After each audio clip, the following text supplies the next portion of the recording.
to you. The biggest icon in wrestling. Yeah. Yeah.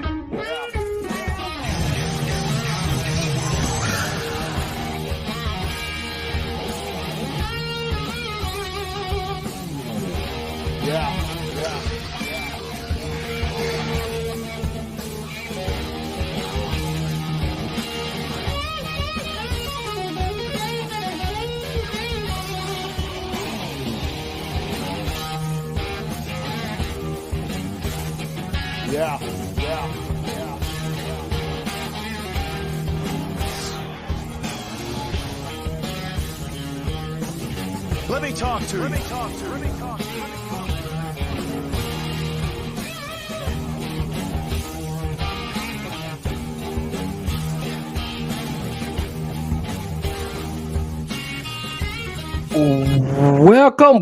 Welcome. We are live once again for Let Me Talk to You, episode 4 today.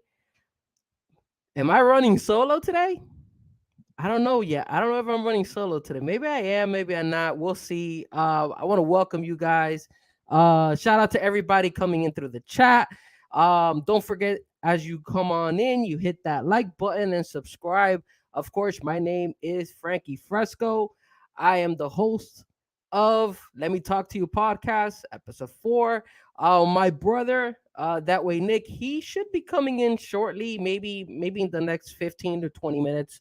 I had to start a little bit late because unfortunately it is pouring here by my house. So it's like I'm trying to get everything set up, especially since I'm riding solo today for at least the beginning of the show. So for me, it's a little bit more challenging when you're doing it by yourself than when you have somebody else with you. But it's all good. That's what we're here for. And we also have hopefully a guest later on tonight for the Miami Heat segment. So let me give you the rundown of what we're going to talk about. First and foremost, we're going to talk about WWE, NXT. Quick recap of what happened yesterday. Then we'll talk a little bit about AEW. After that, we'll go ahead and we'll speak about the Miami Dolphins. Obviously, they had a bye week this week, so we will talk a little bit about the Dolphins and about what happened in the NFL and what to expect this weekend coming up. And then that's when we'll go ahead and have the Miami Heat segment. Well, hopefully, one of my friends, hopefully he makes it. JC Juan Carlos. Hopefully, I see him here. Hopefully for the Miami Heat segment, I'll bring him on board. And then finally, the last thing we'll talk about, of course, is the preview of soccer of Colombia. If you guys don't know, I'm always preaching that I'm Colombian because I am. So I am gonna be previewing the Colombia game that's actually taking place tomorrow. So we have a big game tomorrow against Brazil for the World Cup qualifier. So me and hopefully my brother is on board. That way we could go ahead and talk about that preview game. But in the meantime, let's go ahead and talk a little bit about wrestling and let's recap a little bit about what happened yesterday in NXT. And one of the biggest things that happened in NXT last night was, of course, the downfall of Chase U. They lose the tag team belts last night. And one of the things that we are all trying to figure out as far as Chase U is concerned is the scandal. Like, what is going on? You saw at the end, Chase was actually, as he came out of the ring or out of the arena, the area, the cameras and the reporters were all looking at him and they were all like telling him and showing him and saying like, what's going on and this and that. He didn't want to go ahead and say anything.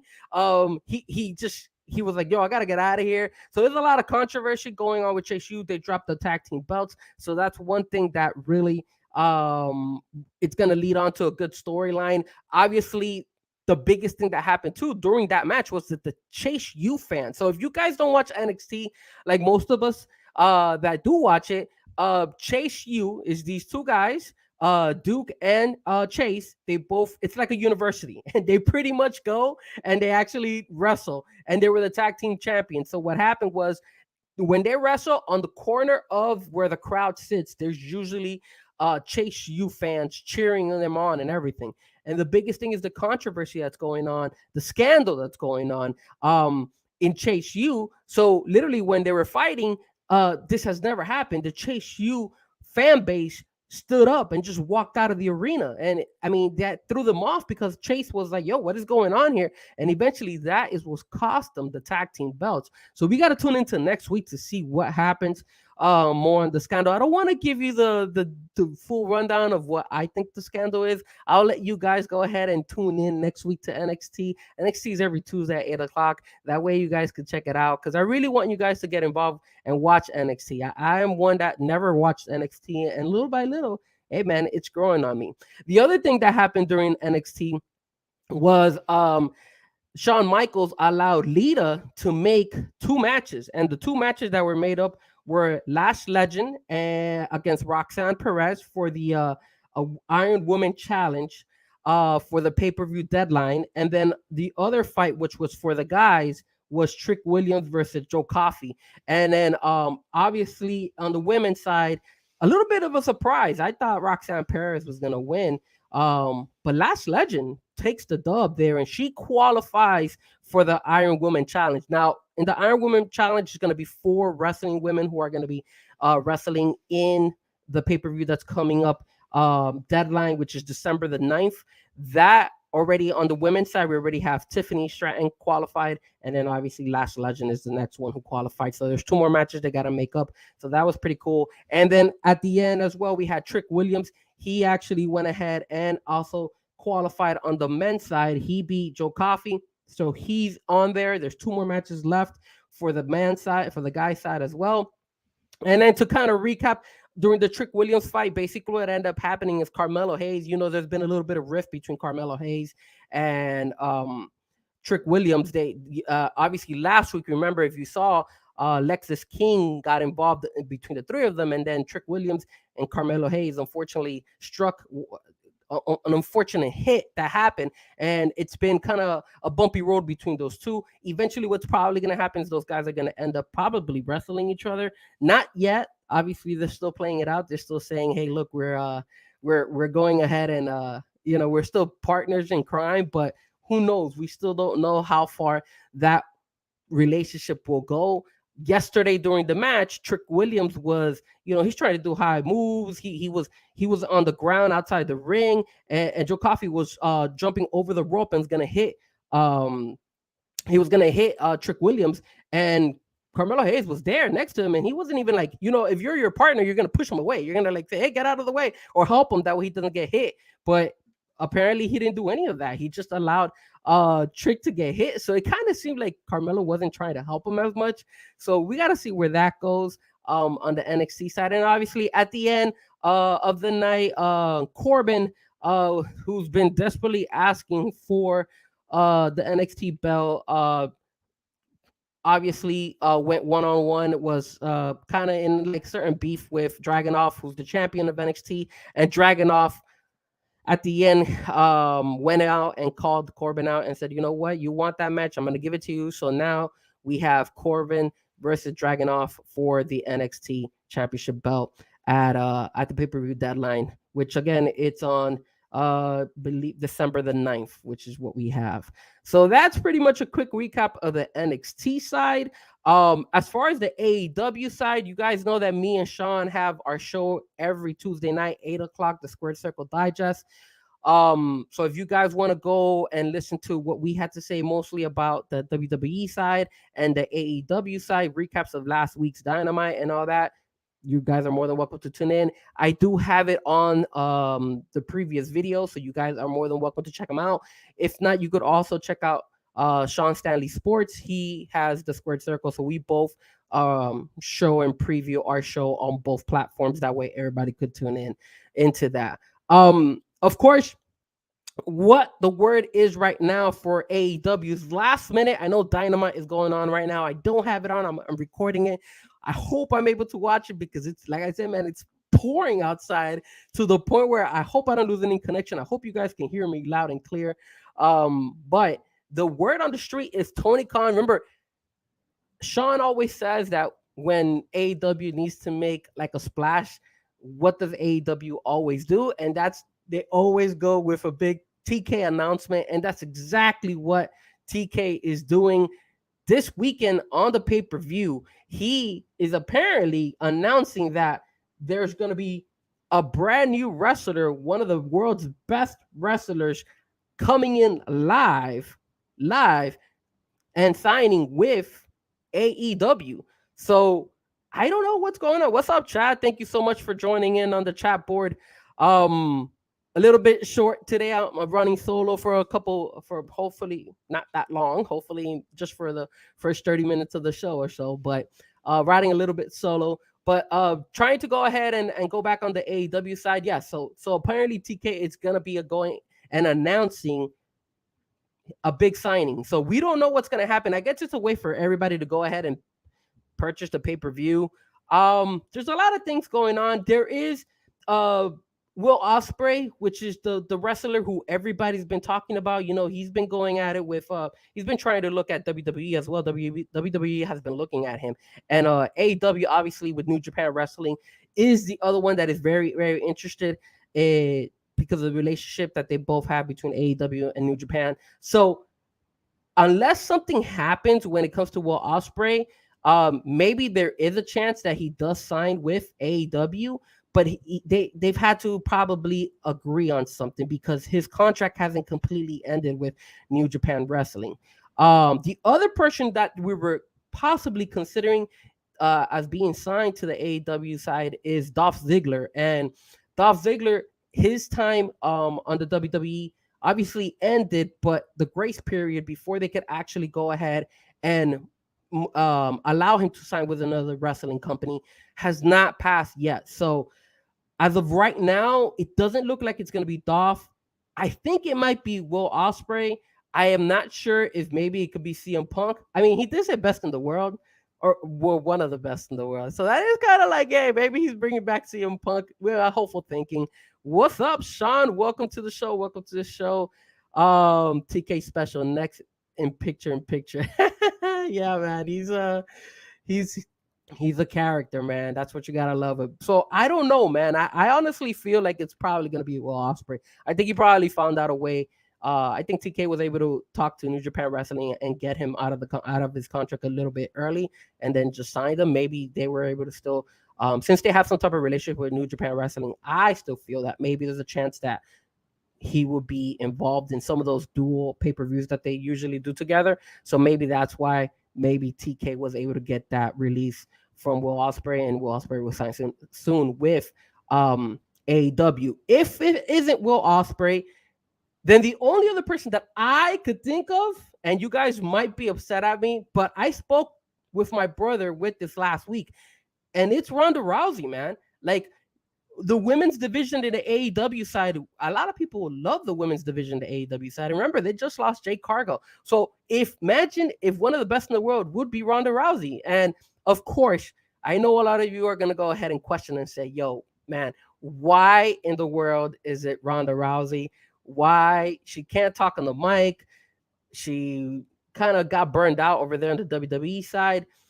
And for a lot of you guys, I might agree with you guys. I might agree that Ronda Rousey isn't the best of the world as when she first came to the wrestling world, but still, I still think she can hang. There's plenty of fights she could do over there in AEW. She's a free agent. She could sign with AEW. I don't see why Ronda Rousey wouldn't be a good pickup for AEW. I think AEW would be doing themselves a very, very good job by signing her. You could pin her against Britt Baker. You could bring her against Chris Statlander, Willow Nightingale, Sky Blue. I mean, there's so Tony Storm, Hikaru Shida. You got so many women in the AEW side that I don't see why Ronda Rousey would not work out on the AEW side. So to conclude on the AEW thing and the announcement of TK, I personally feel it's either going to be Will Ospreay or Ronda Rousey. But only time will tell what happens in the AEW side. You have to tune in this Saturday pay-per-view, and we'll find out what Tony Khan has to say. What Sean is saying something here. You don't say best wrestler in the world if Rousey. Oh my God. Of course you do, man. Come on, man. Maybe she's best wrestler as far as on the ground game. Maybe they're talking maybe her jiu-jitsu or taekwondo. I don't know. But I mean, come on, man. I mean, you gotta sell it. You know, if it's Ronda Rousey, you still gotta sell it. You can't just say, oh, one of the, or you could have said one of the biggest stars, but it could go either way, man. I think either way, I still think we're not gonna lose anything. And it's gonna be exciting to see who they bring on board. Hopefully, it's not a letdown, because if it's a letdown, man, you know how I feel about AEW sometimes. So you guys know me as Mr. AEW. So when I am disappointed with AEW's type of like decision making, I kind of tune out for a minute, and I'm like, I'm not gonna watch it for a minute, and then eventually they bring me back, but only time will tell. In the meantime, let's go ahead and jump a little bit to some football. Yes, sir. The Miami Dolphins this weekend did not win, but they didn't lose. Why? Because they had a bye. Thank God they had a bye. But everything fell perfect for us. And this is what I'm going to tell you about the Miami Dolphins and what I'm excited about the Dolphins. So nobody expected the Denver Broncos to beat the Buffalo Bills. So that was a blessing for us, right? You got the Denver Broncos. They're going ahead. We spanked them. They had no business going ahead and beating Buffalo. Buffalo is such in the world of spin right now that they even fired Ken Dorsey. And if you fire Ken Dorsey, which was their offensive coordinator, I mean, dude, it seems like a desperate act. I don't really think Ken Dorsey was the reason why Buffalo sucked. I mean, personally, myself, I think the reason that Buffalo is struggling is just that they lost their tight end Knox. He hasn't been. He was a big part. I know they have Kincaid, which Kincaid is very good, and they've been using him, but still, I think they still need, because what they were doing a lot, if I'm not mistaken, is that they were doing a lot of two tight end formation sets for them because they were going to use both of them. So now they can't do that. They have to go with just one. The other thing I think is that sometimes you want to take care of Josh Allen. And when you take care of Josh Allen, what ends up happening is he's not running outside the pocket. He's not going ahead and making plays with his feet. And I think that's where he shines the most. He's not a pocket passer. We all know that. He struggles. He panics a little bit and he tries to force it. But when he gets out of the pocket, the guy is accurate as hell. So you can't just go ahead and assume that it was just Ken Dorsey. Maybe they wanted to take care of Josh Allen and keep him more in the pocket, and that's why he's been more in the pocket this whole time instead of being outside the pocket.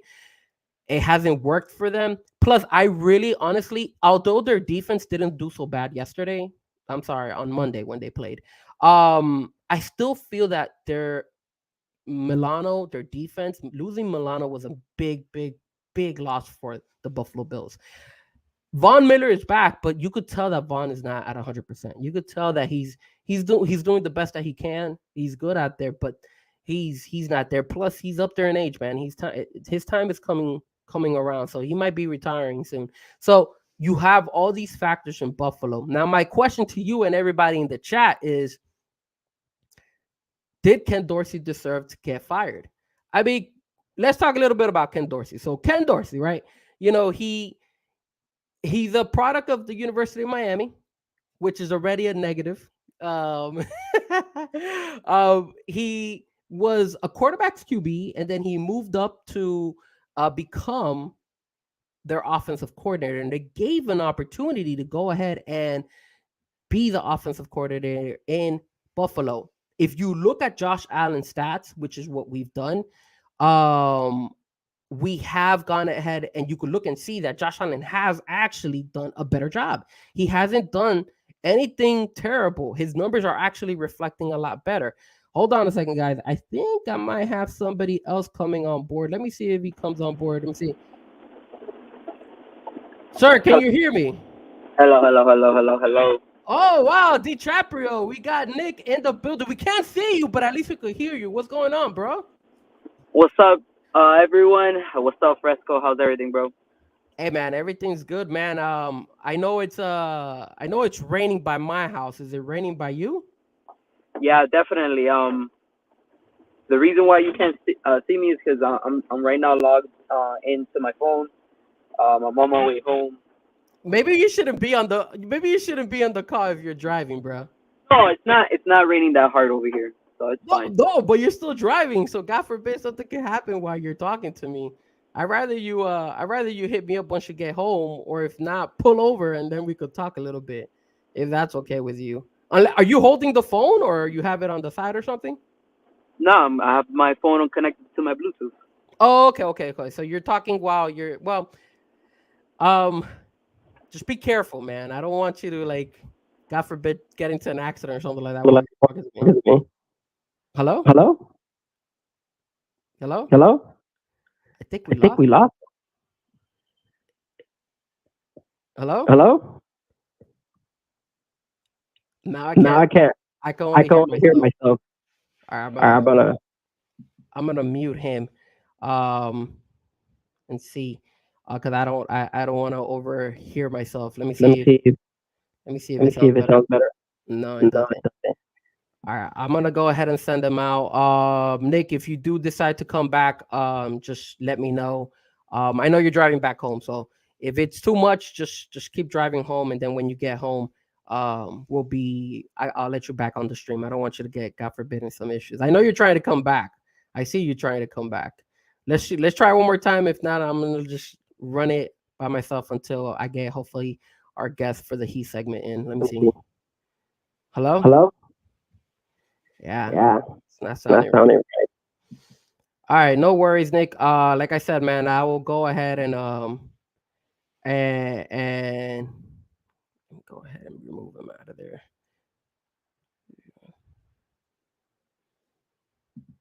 I'm gonna go ahead and remove him. Nick, if you could hear me, just make it home, man, and then we'll talk about it.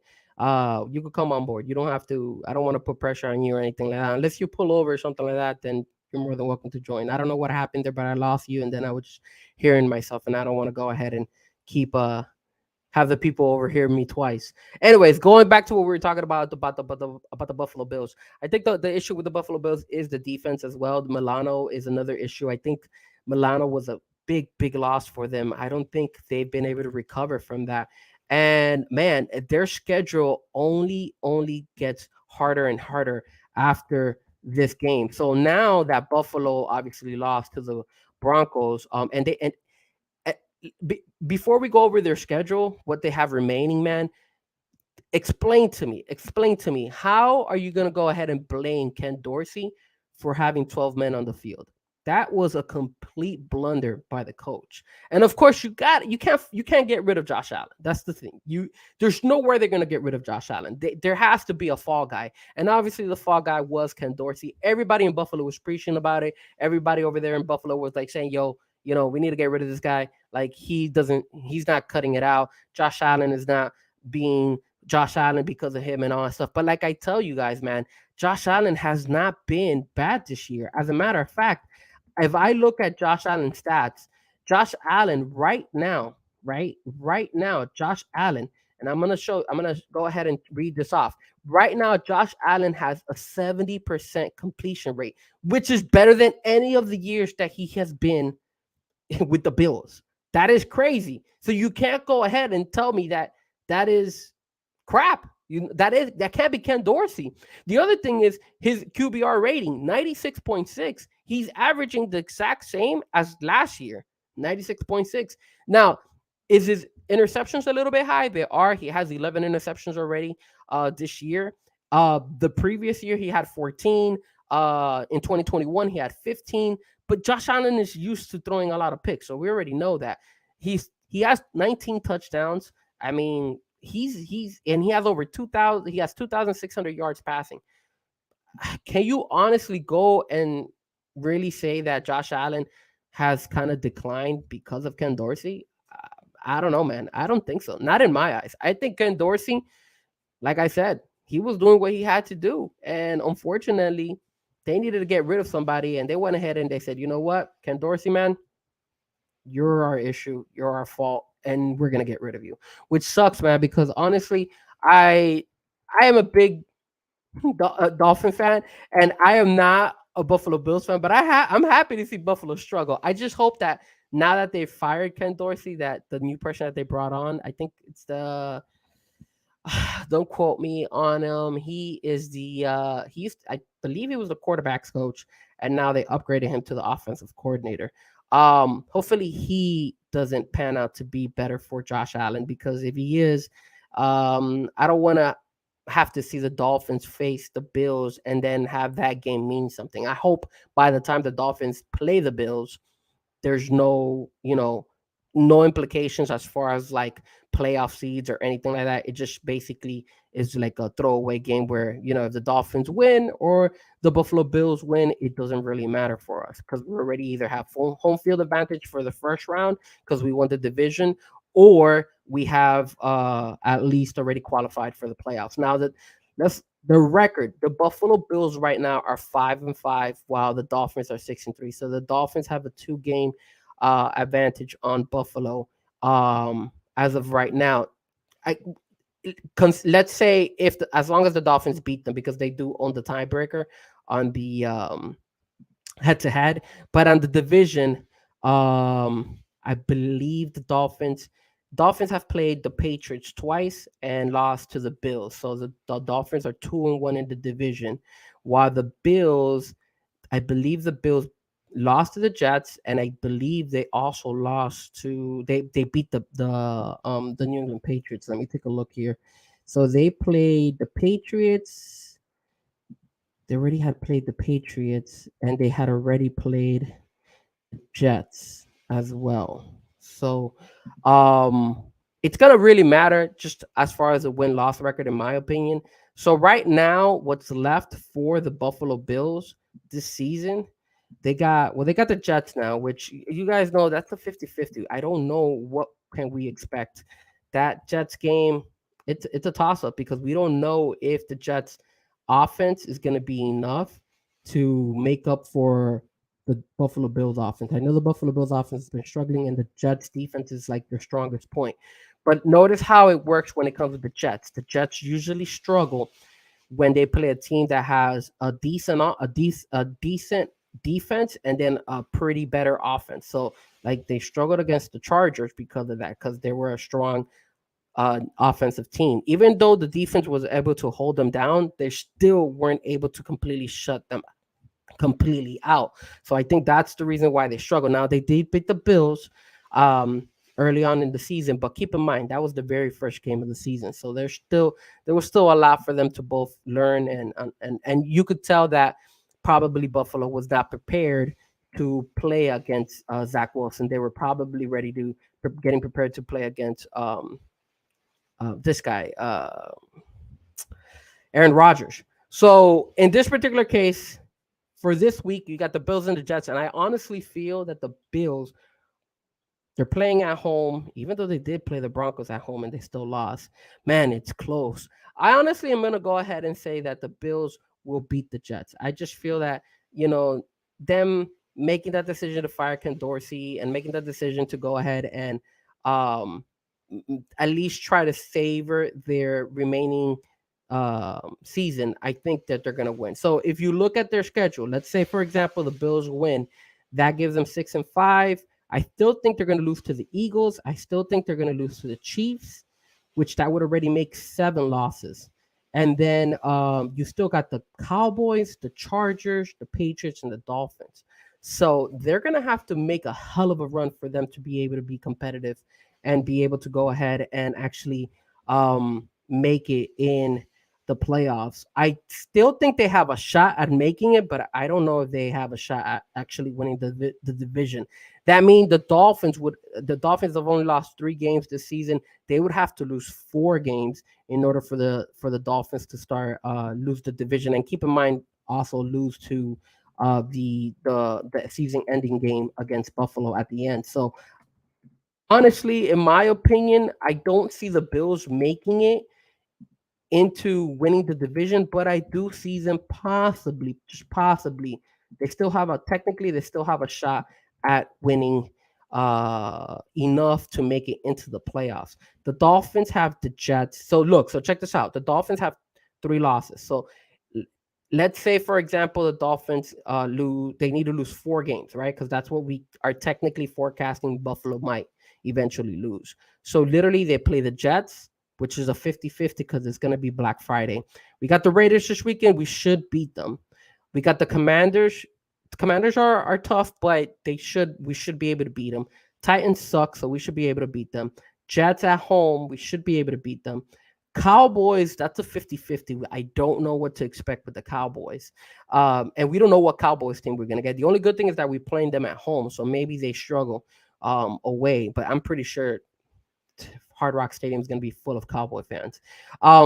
We got the Ravens, which we possibly could lose, and then obviously the Bills at home. Look, honestly, man, if we're looking at the Dolphins schedule, I honestly don't see the Dolphins losing more than they could literally only lose just 2 games. I see them beating the Raiders. I see them beating the Jets at home. I see them beating the Commanders. I see them beating the Titans.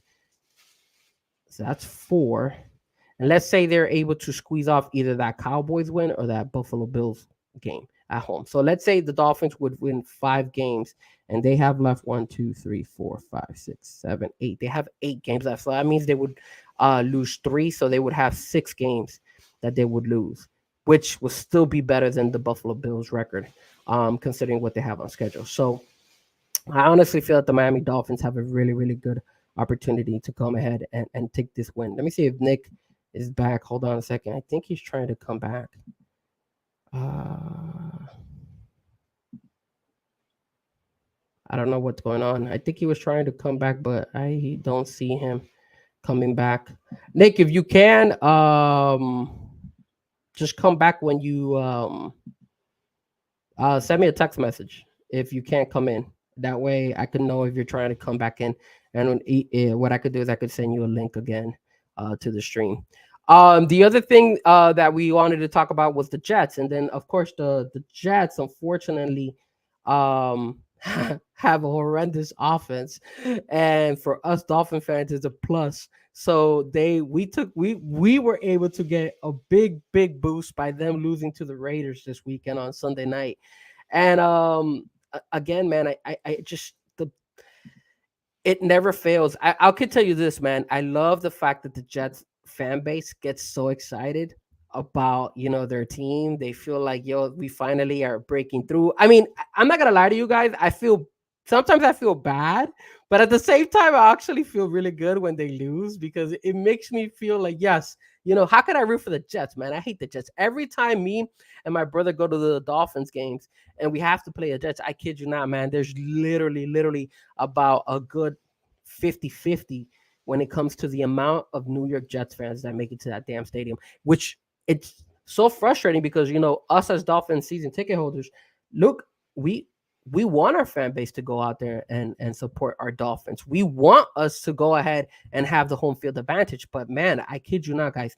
Every time we play the damn Jets, they have a ton of people trying to make it and it gets the crowd loud. But I'm talking about loud to the point where when we try to go ahead and have them, it's hard. It doesn't feel like we have home field advantage because that's how loud these Jets fans are, which is ridiculous, man. I honestly don't know what to do when it comes to that. And I know there's a lot of New Yorkers that move down here, but Jesus Christ, like how big and how annoying is it to actually have to deal with the Jets fans during our games? I'm just happy that they lost. Again, if you watch that Las Vegas Raiders team against the Miami Dolphins, the Raiders, they really didn't have that much offense. Like Josh Jacobs really did not ball out. Like if you looked at what he did, he only had like 2 really good runs that game. And then after he did those 2 runs, that's it. It was over. They pretty much were able to score that touchdown and take the lead. And then that's it. We were done with the Raiders. Like the Raiders had taken the lead, and then you knew one way or the other the Jets weren't going to be able to make it. And then obviously Zach Wilson, man. Zach Wilson was terrible. Hold on. I think I got somebody. Hold on. Let me see if I can bring him on board. Let me see. There he is, sir. Can I see? Oh, there he is. Oh, man. Is that a fresh cut? Oh, yeah, man. I needed one.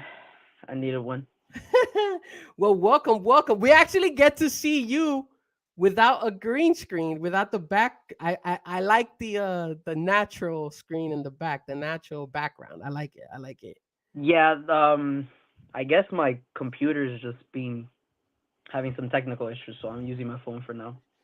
You're good, man. You're good. You're good. So I don't know if you've been listening to me, but I was talking about the Jets and how the Jets are just choke artists out there, and they just Oh man. made such a huge mistake, in my opinion, not picking up a quarterback during the before the trade deadline. And if you looked at that game against the Jets, it was just, I'm sorry, against the Raiders, it was just such a joy for me to see these Jets fans struggle, dude. Like I was so happy. I was like, yo, man, these guys, like, I don't know about you guys. I mean, I don't know if you guys follow a couple of Jet. I follow a couple of YouTubers from on YouTube for the Jets just because I like trolling their stuff. So when I go out there to troll them, they're always complaining at me and saying, "Oh, who the hell is this Frankie Fresco? This guy's a Dolphin fan. This guy's eating a lot of crap." Hey, man, I'm gonna talk shit. That's just how I talk. I'm gonna talk shit. Dude, how many years has it been since the Dolphins have actually won the division, man? I mean, it's been years. So, like, this is our first opportunity where we actually can make a difference and actually win the division, man, and finally have a playoff home game, which is something we haven't experienced in years. I think the last time the Dolphins had a home playoff game was against the Baltimore Ravens, if I'm not mistaken. And I Yes, think sir. so. It was crazy. What do you think about that Jets game and about that Jets disaster of an offense? Yeah, man. I saw that game. I mean, their defense is very consistent. But Zach Wilson and that offense just don't click, man. There's no chemistry. They can't move the ball forward. And right now, Oh, looks like we're losing him. We're losing him. We're losing him right now. Right now, it looks like the connection is hurting. Oh, I see. I think we got you back. Oh, he's going in and out, in and out, in and out. I mean, he must be having technical difficulties, just like the Jets offense. The Jets offense usually struggles too, just as bad. Yo, can you hear me? yo, Yeah, we could hear you, bro. Can you hear me? hold on. I can't hear you. You can't hear me?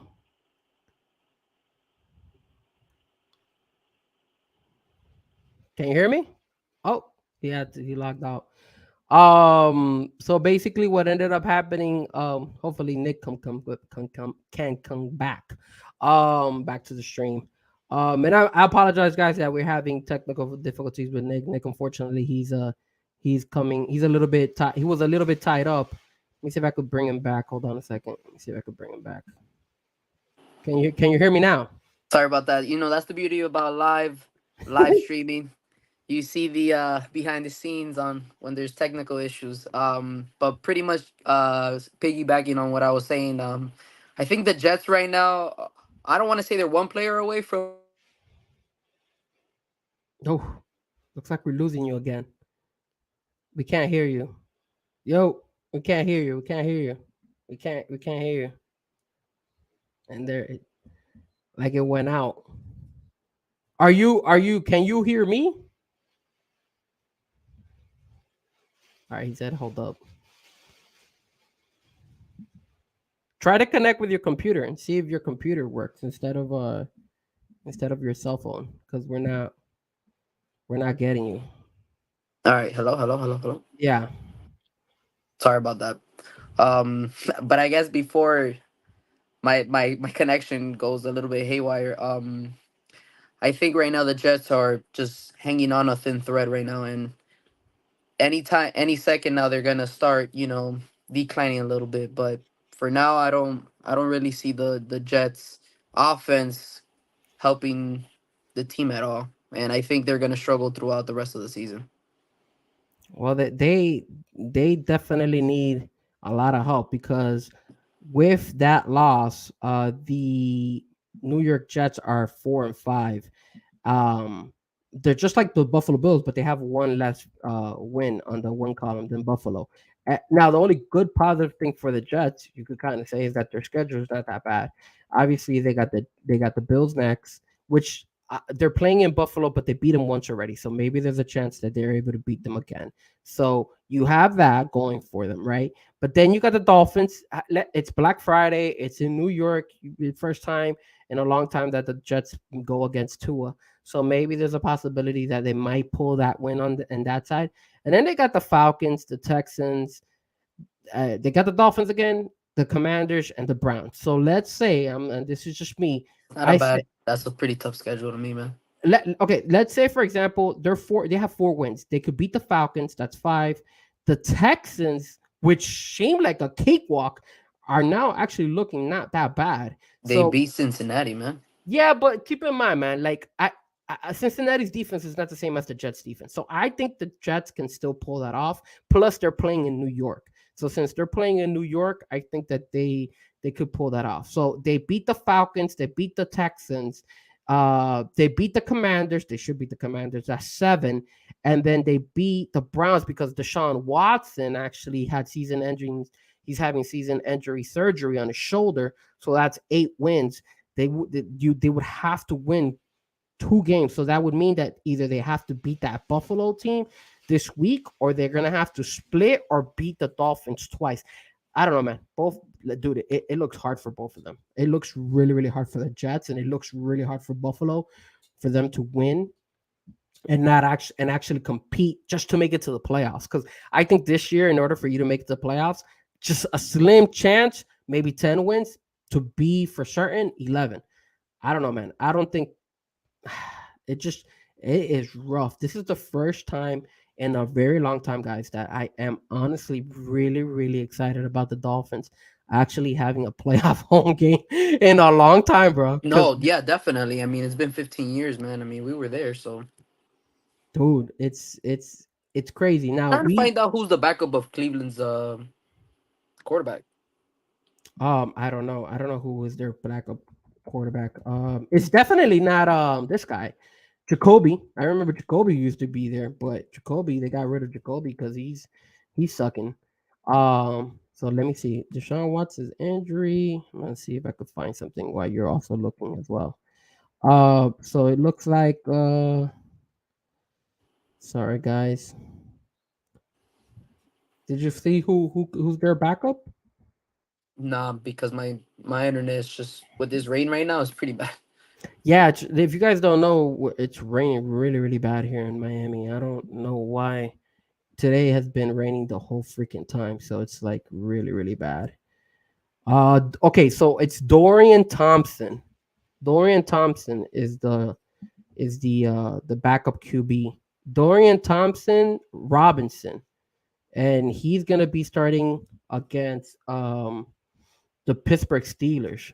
So they're gonna find out right off the back if maybe against the Pittsburgh Steelers defense if this guy can hang. I've never heard of this guy. I don't know how good he is, but I'm pretty sure the only good thing about it is that when he plays against the Jets, he'll have some games under his wing by that time. So yeah, because the Jets have He's actually a rookie. Oh wow. Yeah, so that's the last game of the season for the Jets against the Browns. So by that time, that means that guy would probably have what, like 1, 2, 3, 4, 5, about 6 games under his wing before he has to play against the Jets. So not gonna be easy either against the Browns. The Browns are gonna be tough. Man, I just look, man. I think there's the red carpet, and I think the Dolphins are walking right through it right now. It's the Dolphins moment for them to shine. Like they have you don't have no excuses why we shouldn't be able to go ahead and win.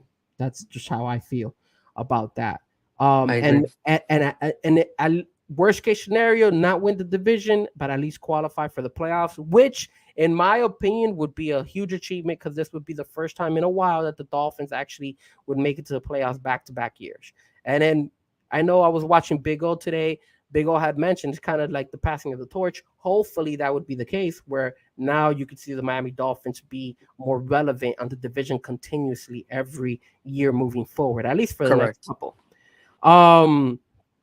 There is King Mahi Carlos. Welcome, sir. I know so it's raining up in Pensacola as well. I know, man. I don't know what's going on here. It's like hurricane season's already over, so I don't know what's going on here, bro. The other thing we want to talk about was obviously the last team on the division, which was the New England Patriots, and the New England Patriots. Their whole gimmick this year is keep losing, keep losing. That way we could get the number one pick, and you know who they want, the kid from South Carolina, this year. And it looks like there was this rumor going out there that Bill Belichick was gonna get fired, but that's obviously not gonna happen.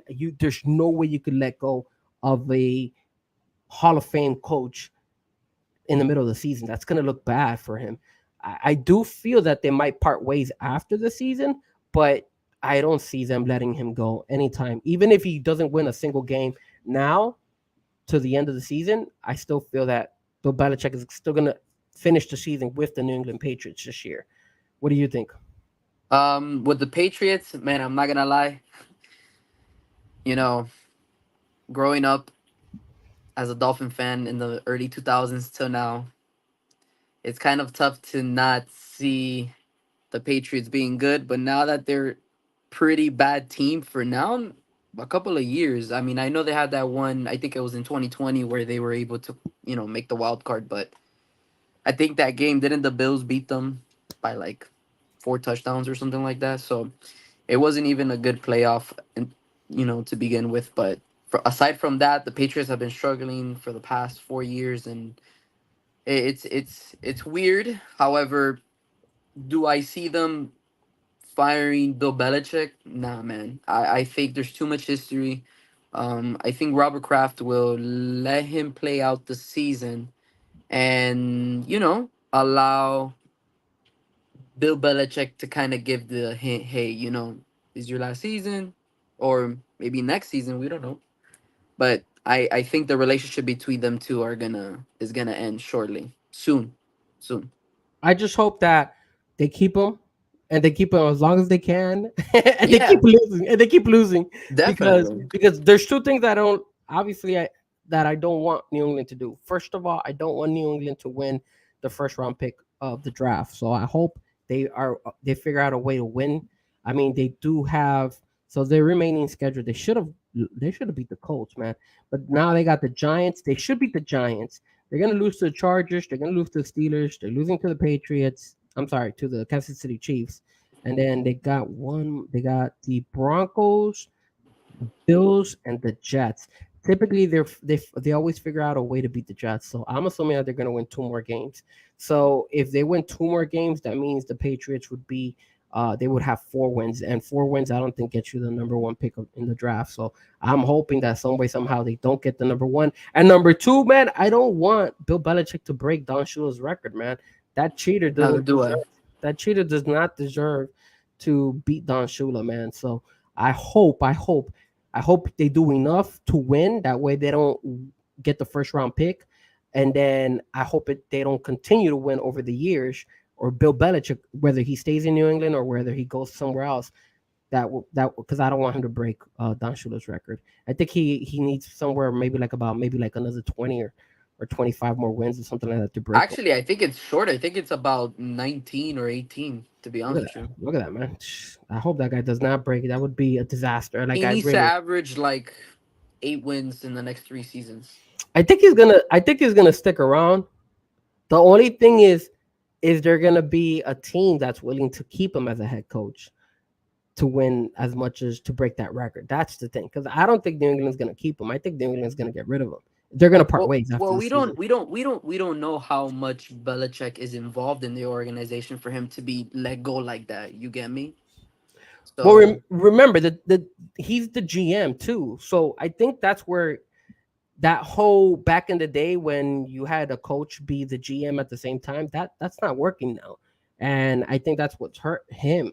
I really feel that the only reason Bill Belichick has been successful was because he hit a home run with Tom Brady, man. If he didn't have Tom Brady, I don't think he would win as much as he has won. I'm not gonna um, I'm not gonna say he still would. he was a pretty successful young coach at the time. But yeah, I mean, the player catapult his whole career. Yeah. He took it to Tom Brady took him to another level, and that's why. Before I would give, I'm not knocking Bill Belichick. I still think he's a good coach, but I just feel that he would have never won as many wins as he did without Tom Brady. If Tom Brady wasn't there, kiss those wins goodbye. He wouldn't even be close to what to Don Shula. So this week we got the Raiders, sir. You and me will be out there, Yes, right? We'll be sir. out there. Yes, sir. Hopefully we could get a big dub. Um my our predictions, right? You want to do our predictions? What you want me to go first or you want to go? Um, I'll go first. Um, I do feel like the Dolphins need to stay focused. They need to stay on task. I know it's been 2 weeks, so you have a little bit of like jitterness, anxiety of playing again, but it was good, well rest for all the players because they needed it. Halfway through the point of the season, we're a little bit banged up in all areas of the team. However, moving on to this week against the Raiders, I think the Raiders are still a solid group. I know they have a rookie quarterback, so that could can be an advantage on our side.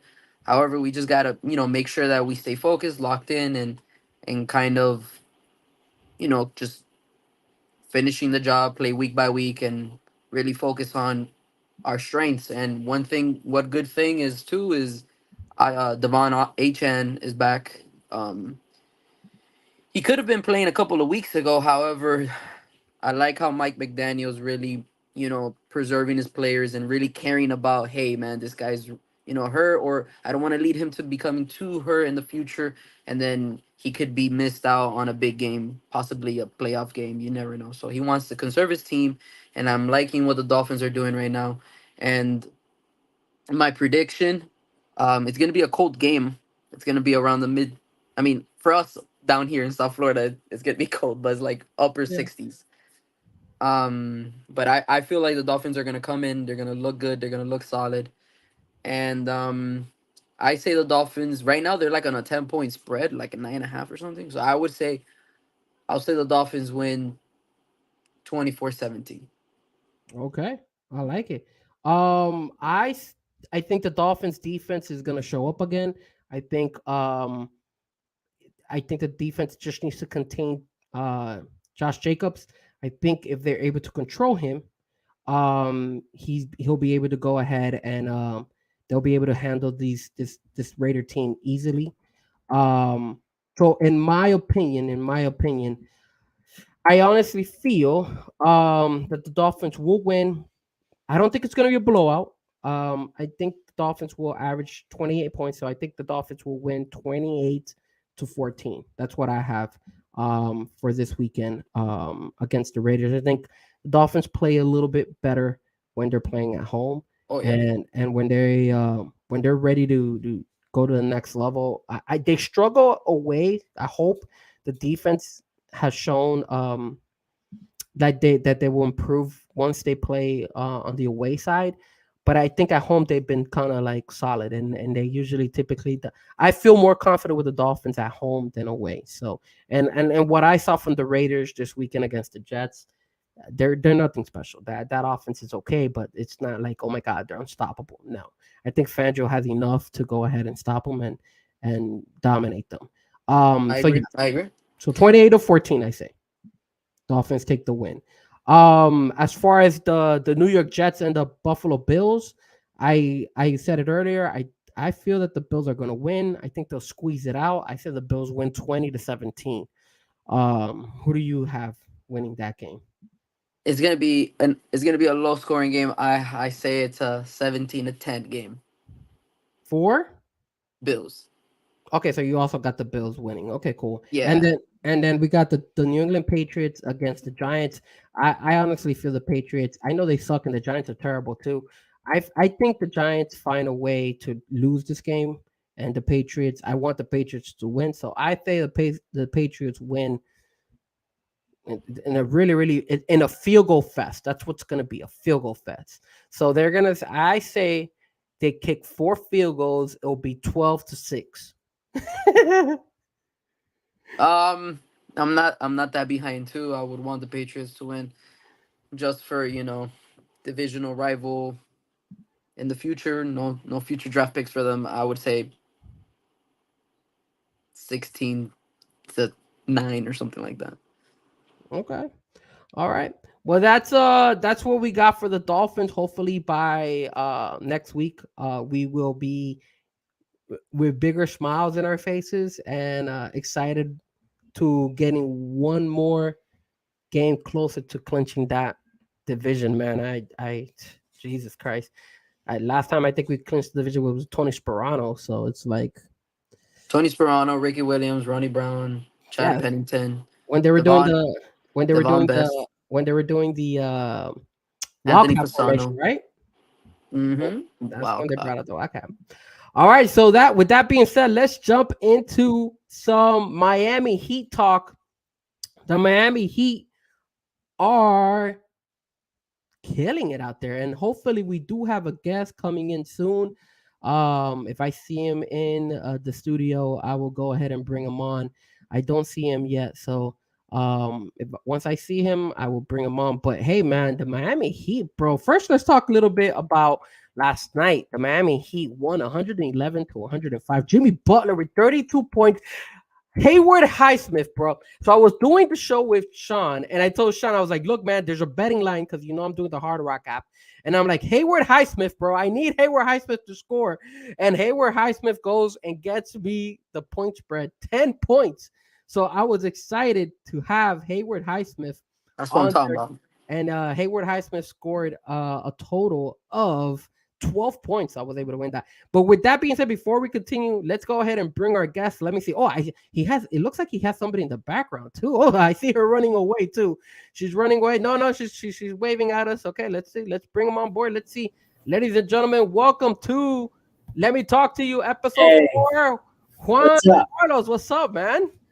It's going, man. It's been raining and it's been a little chilly over here in the Panhandle. Well, welcome. You- Tell us a little bit about yourself. Where you from? Where you guys live? Where you at? How do I know? How do we know each other? Ah, man. I'm from Miami, Florida. Uh, Cuban descent. Um, Met Paola, your sister, fishing, and ever since then, I'm part of the family. So Yes, sir. Absolutely. Absolutely, man. So I'm gonna be a little bit more revealing out there. So if you guys don't know, me and my dad, we and my brother, we do like to fish. And my sister one day decided to go fishing with us. So we used to go fishing in Key Biscayne. I heard that they don't allow you to fish there. I think Crandon Park. they stopped that, and Look at and that. honestly, that I understand from their viewpoints is a lot of people don't like picking up after themselves, and Oh you damn. know Miami has been bougier and bougier every time, right? So now, a lot of the rich people now, they don't like seeing all that mess there. You have a lot of rich people walking by and seeing that smell of fish and dirty floor and everything. You know, I, when I go fishing, I always pick up after myself Of just course. because it's the right thing to do. Over here, the bridge they opened, it was a 3 mile bridge that they basically did new. It got um, tore down by the hurricane that happened Mhm. here, so they made a new. They This put this is in Pensacola, right? yeah. So now in that new bridge, it's a bridge that you were able to fish off, and people were fishing and doing their exercise, kind of like the that Key Biscayne Bridge where people exercise and stuff. Yeah. Mhm. Mhm. So, Mhm. but then when I went there with Paola, you could see the benches like it was all dirty and stuff. So you realize people are just not picking it up after themselves. So not too long ago, they ended up posting a sign saying no fishing allowed now. Oh wow. That's It makes sense of what's been happening, but Damn, bro. But yeah, just to kind of recap, so that day we were fishing, and of course we met Juan Carlos. That night, if I'm not mistaken, I caught like about 10 fish, and Juan Carlos caught maybe like two. So I had the victory that night. But sure. then of course, my sister, if you guys don't know my sister Paola, but me and my brother, we call her Paola or P.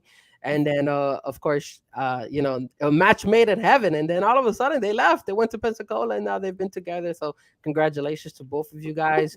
Thank you. I'm happy to have you part of the family. Me and my brother are happy to have you part of the family. Yes, And if sir. you guys need any information about fishing, or need any custom rods, anything you need about fishing, man, dude, this guy right here, Juan, he knows everything about fishing. Like, I joke around, I'm always saying, yo, I know about fishing. I even made up like my own company of fishing just to mess around with him. But at the end of the day, I know when I'm wrong, and I know when somebody is right. And Juan Carlos, all jokes aside, man, you know about fishing 100%. If you need any information, Thank you. if you need to know bait, you need to know how to reel a fish, if you need to know what type of like line you need, if you need a custom rod, I know he does custom rods as well. He sells custom rods as well, some badass custom rods.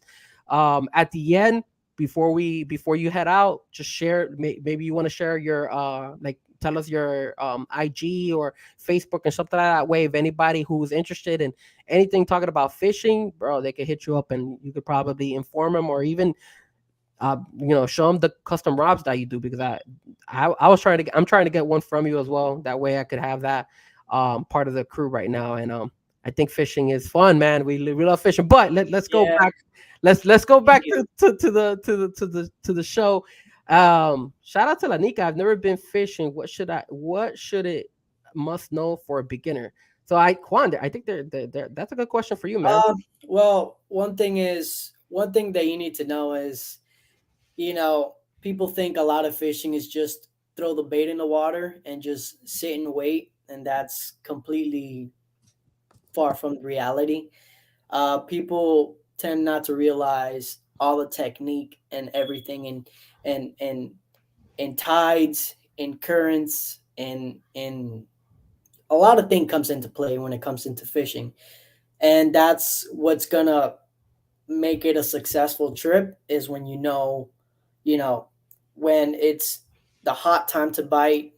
Early mornings is usually the best time of fishing. Okay. um, when the water temperature is another big factor. But Last time we let went to, let's say for a beginner, right? Let's say I'm a novice in fishing. Like, what's a must? At least one thing I should know before I go out there to fish. Like, is it a rod? Is it the bait? Is it uh what should well, I do before I head out?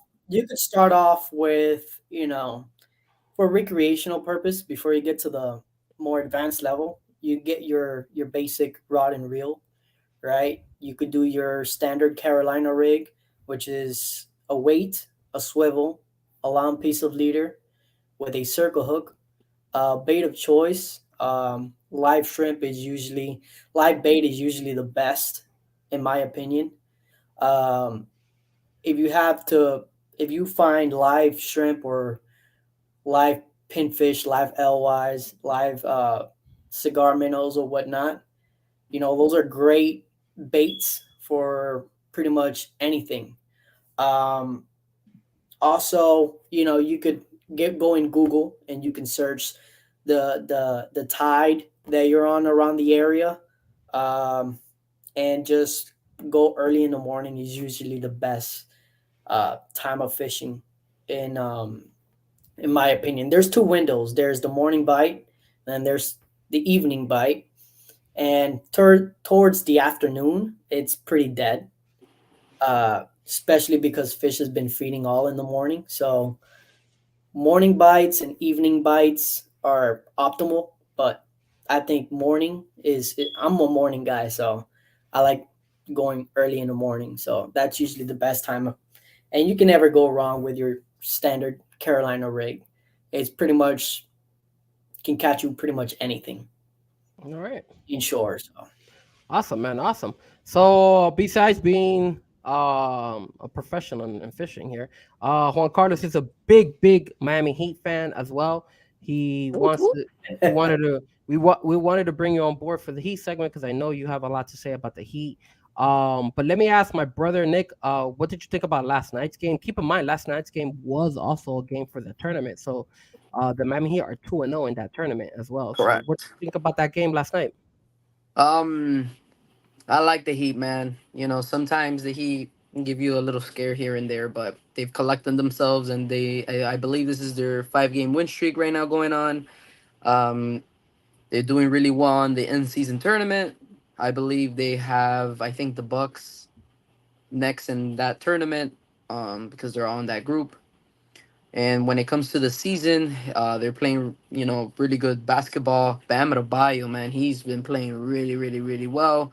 Jaime Jaquez, Highsmith, uh, Josh Richardson has his games where he's like a little bit iffy, but then he comes in clutch.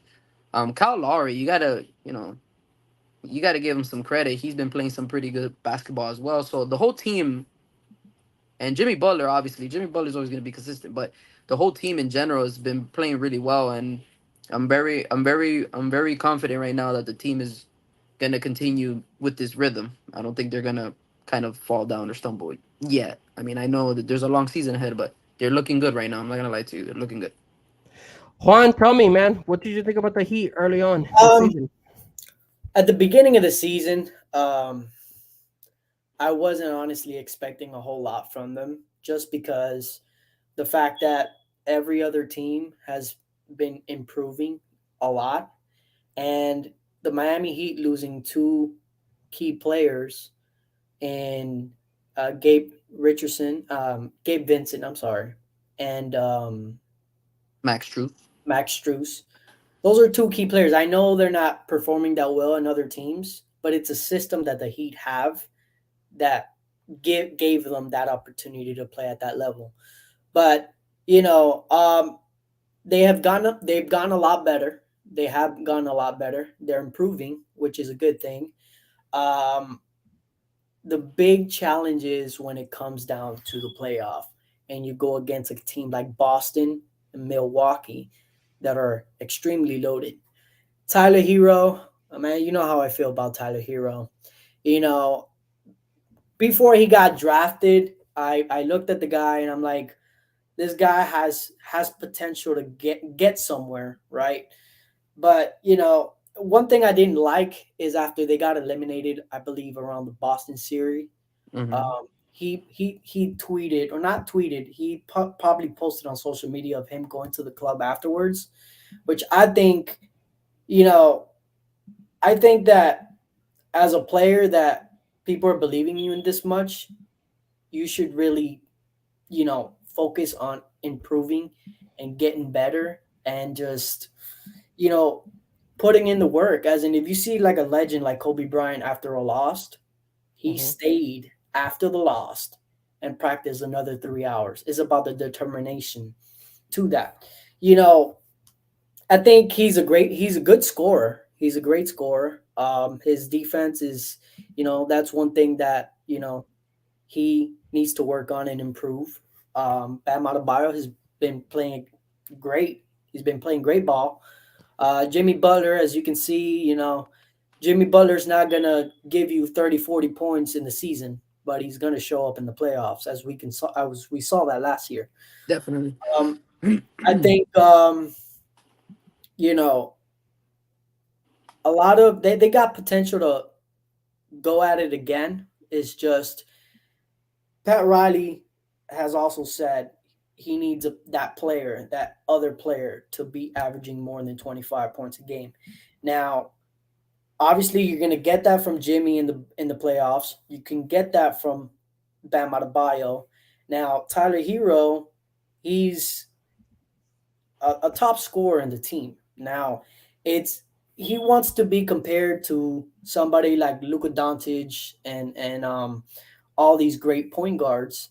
Now, you need to perform to that level, right? Luka Doncic is averaging 34, 35 points a game. The guy's uh, he's a monster. Now, I think that Tyler Hero needs to take in a leadership role in a way of, okay, when it comes to, if you've seen the quarters how it's happened lately, they've been doing good in the first, second, and third, and towards the fourth they're losing the lead.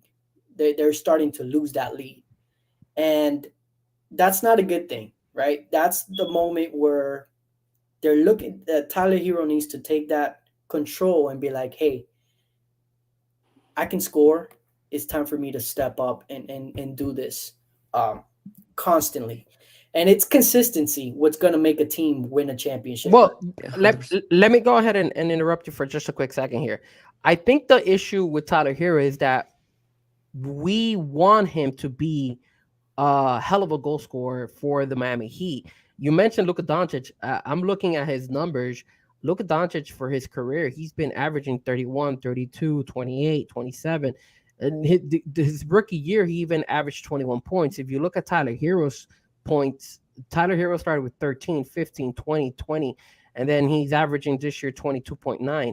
So I don't think we Not can bad. compare. Not We can't. bad. We can't compare a Tyler Hero to one of those guys because I don't think that's what Tyler Hero is. I honestly feel a Tyler Hero, what we're going to get from Tyler Hero is like a 20, like 22, 23, 24 points. That's as much as we're going to get. I don't see him continuously delivering over 30 points. Now, the guy who, in my opinion, has had to step up, and I hope he takes that next step because I've had this debate with some of you guys is Bam Adebayo. I mean, I think the Heat go as far as Bam delivers. If the Heat are able to get Bam to keep playing the way that he is, then believe it or not, the Miami Heat probably don't need that much. They might go and pick up somebody before the deadline if they see that they're like competing with the elites, with the Milwaukee's and the Boston's. Now, keep in mind, I know the next game that the Heat have is against Brooklyn Nets, so that should be a good game because the Nets are not a cakewalk. And the next in-season tournament game is against the Knicks, and then after that they have the Bucks. So, but the next game is against that Brooklyn team. But if Bam can continue to do really, really well, I don't see why the Miami Heat can't go ahead and do better than last year. What do you Right. got? Do you feel it does the ball fall on Bam or does it fall on Tyler for the Miami Heat to succeed and be a better team? Here's the thing, right? No one's denying the impact that Bam Adebayo is delivering to the team, right? Obviously, without Bam Adebayo, the team won't be where it is. He's a phenomenal player. My thing is back to the Tyler Hero thing. I get what you're saying, to give you 21, 22 points, but you can't sit here and say that you need to be in the same conversation as somebody like Luka Doncic or Trey Young or some other superstar players that are superstars in their team. If you're not gonna put those numbers like what they're doing for their team, you know what I'm saying? Like, But do you think Tyler Hero is a superstar? I feel like if he takes the game serious enough and he actually develops that mentality like a Kobe Bryant or like A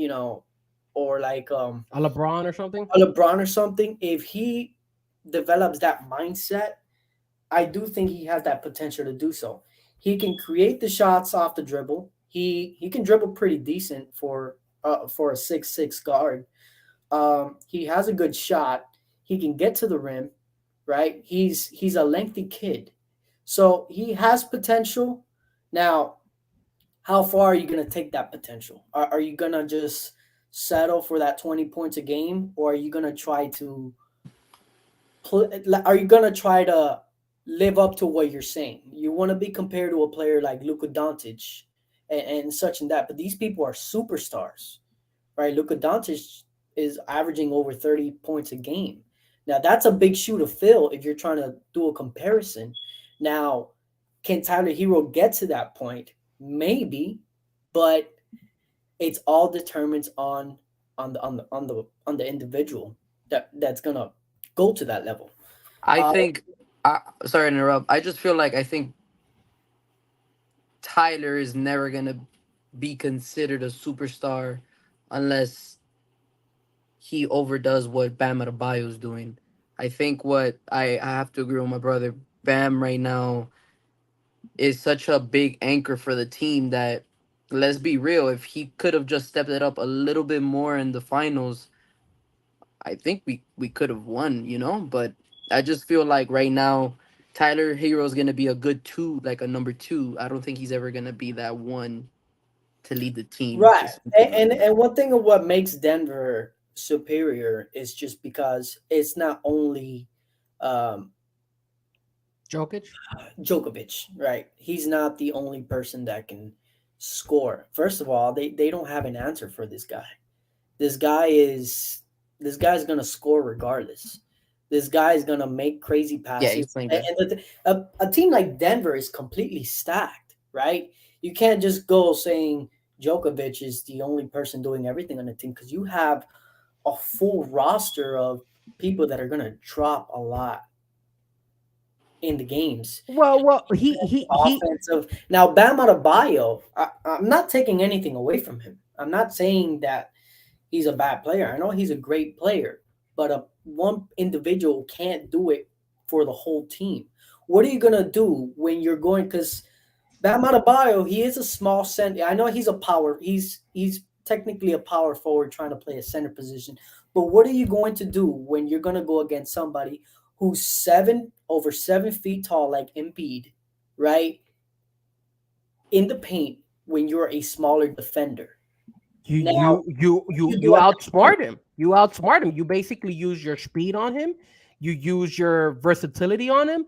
You make it hard for him. And not I only that, but you're faster than him. So if Jokic is trying to dribble on you, you try to go for picking his pocket and try to get the ball away from him and steal him. You have to when you're going up against a bigger guy, you can't let him get into the paint. Although Jokic can shoot from far away as well, but you need to make it as difficult as possible. And he's a bigger guy with a lot more weight. So what am I going to do? I'm going to make this guy work his ass off even more because I need him to tire up and I need him to pick up fouls. If he gets fouls like crazy, then boom, I don't got to worry about this guy anymore. And if you remember, the Miami Heat for the most part was trying to contain him for a while and then let the other ones beat him. Because I mean, look, they have Aaron Gordon, they have Michael Porter Jr., they have those guys that are not bad. They have what's this guy? their point guard. Their point guard that is Yeah, very good. he also really good.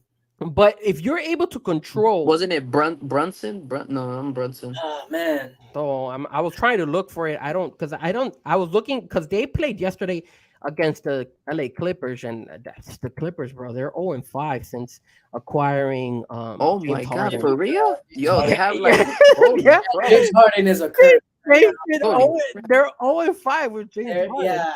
So they played against Denver last night, and I see here Reggie Jackson, but that's not their starting point guard. It's the other. No, he's another star player. He's good.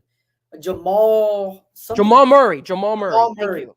Thank you. he's a phenomenal point guard too. Oh, You he's know, good, and bro. back to what I'm saying also with the point guard position, Kyle Lowry, he's, obviously in his prime, he was incredible, right? But, obviously they brought him for his experience into the team, but, the Heats need more out of him right now. He's obviously been playing decent now, but in the playoff, when it comes down to the playoff, that's another position that he needs to.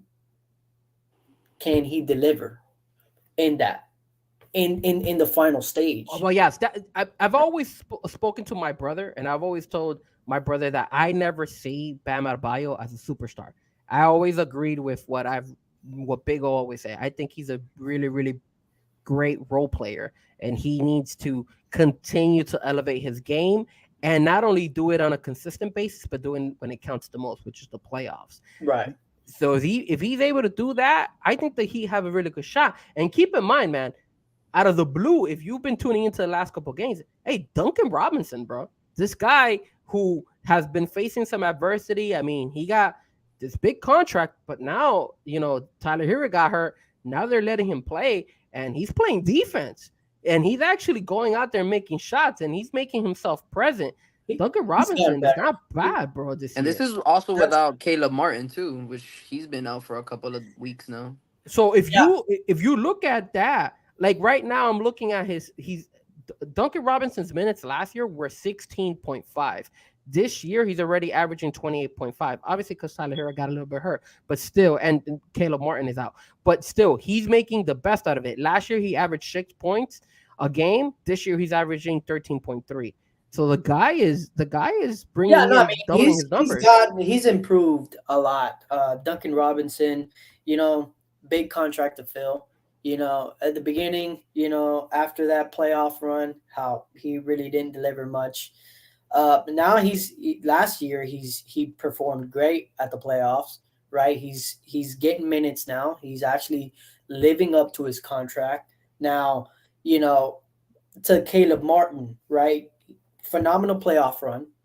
He's had a great playoff run. Now, is he gonna do it again? Right? Because we've seen some players in other teams, right? They had a phenomenal playoff season. They played great. Next season, they're not playing that great again. Now, you know, uh, the team just needs to be more consistent, right? If we can see more consistency out of all these players, right? Then the Heats have a great chance of going back to the finals and finishing the job. Um, Do you but see this also, team? Do you see this team going far, or do you feel like you need to see the Heat doing some sort of acquisition at the trade line?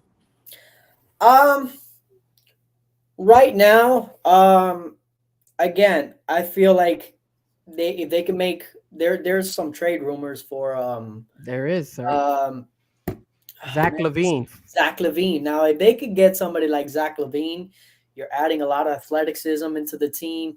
You know, he's a really decent player. That's a good player to have in your team. I would give in some assets for him, right? Not too many, but you know, a good amount. Um, but he will be a good player that will be that missing piece to get over the finals, because we got to the finals in 2020. That didn't end up well. We got to the finals last year. Obviously that didn't went well. We're getting to the finals, but we're not finishing. Now, can we acquire that piece to go over that hump? Now look at the new rookie that just came in. um he's he's very tall. Jacque, He's a rookie. He's like 7'3" or something, 7'5". Uh, yeah, Hamas, right? The from the Heat, right? You're talking about? no, no.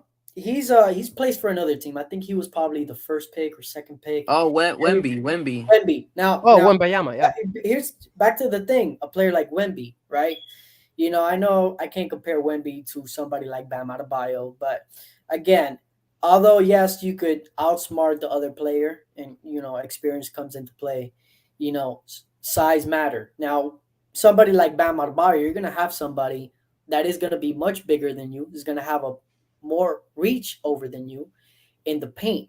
Now, that's where you need to develop a jumper, be able to beat your opponent off and be able to make those shots and land those shots. And Bam Adebayo, you know, he's a great player, but again, a lot of the big men now have developed a jump shot. That's how this league has turned out to be. The league is no longer like when Shaq used to play, Yeah, but it's a hybrid role type of thing now. right now every big man is developing a jump shot, right? Well, Hmm. well. Let me ask you this, because we were talking. We brought it up. Nick brought it up, and you mentioned that Zach Levine. So I'm bringing this up on the screen that way you guys can see it. There are trade rumors out there, and I don't know if Zach Levine will be a missing piece for the Miami Heat, but this is one of the offers that could possibly work if the Miami Heat were going to go ahead and trade for Zach Levine. So the Heat would get Zach Levine. The Heat would give out Kyle Lowry, which is fine because he sucks, Caleb Martin, Nikola Jokic, and then we would give him the 2028 first round pick. Would you guys be willing to give all that to get Zach Levine? Me personally, Who's that in the me background personally, saying yes out there, bro? here's the thing: a lot of the people, when they hear Djokovic or Jovic, just because you have the same last name as the one from the Denver doesn't necessarily mean he's going to be a phenomenal player.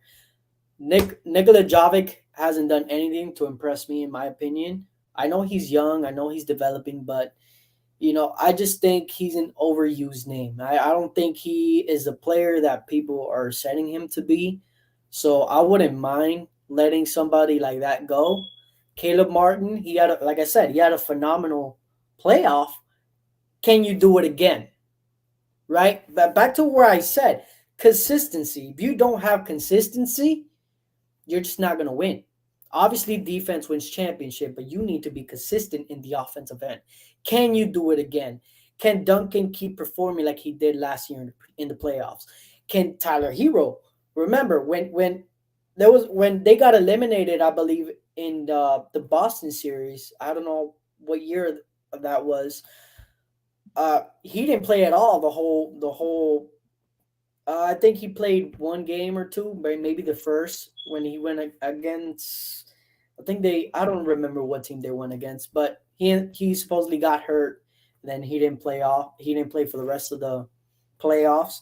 Um, he could have, but I think. Look, Marcus Smart landed on his ankle on that series really bad. He went to the locker room. He ended up coming back and kept on playing. I think, like I said, a lot of these players nowadays are, in my opinion, soft. Because at the end of the day, if you look at a player like Kobe, I know I can't compare everybody to Kobe, but Kobe has played through so many injuries. So did all the old school players. Jordan played with a flu, with a stomach virus. So I feel like in today's NBA, the players have gone softer. Yeah, that's true. And I I agree. feel like and goes back into the money issues. I think a lot of these younger players are getting paid way too much money without even showing anything. You're Yeah, getting these ridiculous amount of money and you haven't even seen the players play. yeah. So I think, the league now has gone softer, but again, that's just my opinion. I think Tyler Hero, he needs to, people talk about, oh, when he played in the bubble. Okay, that happened in 2020. That was 3 years ago, right? Now, I don't want any more excuse. I want to see what you're going to bring into this playoff. Because Bam Adebayo can play great. Jimmy Butler can play great. Duncan Robinson can play great.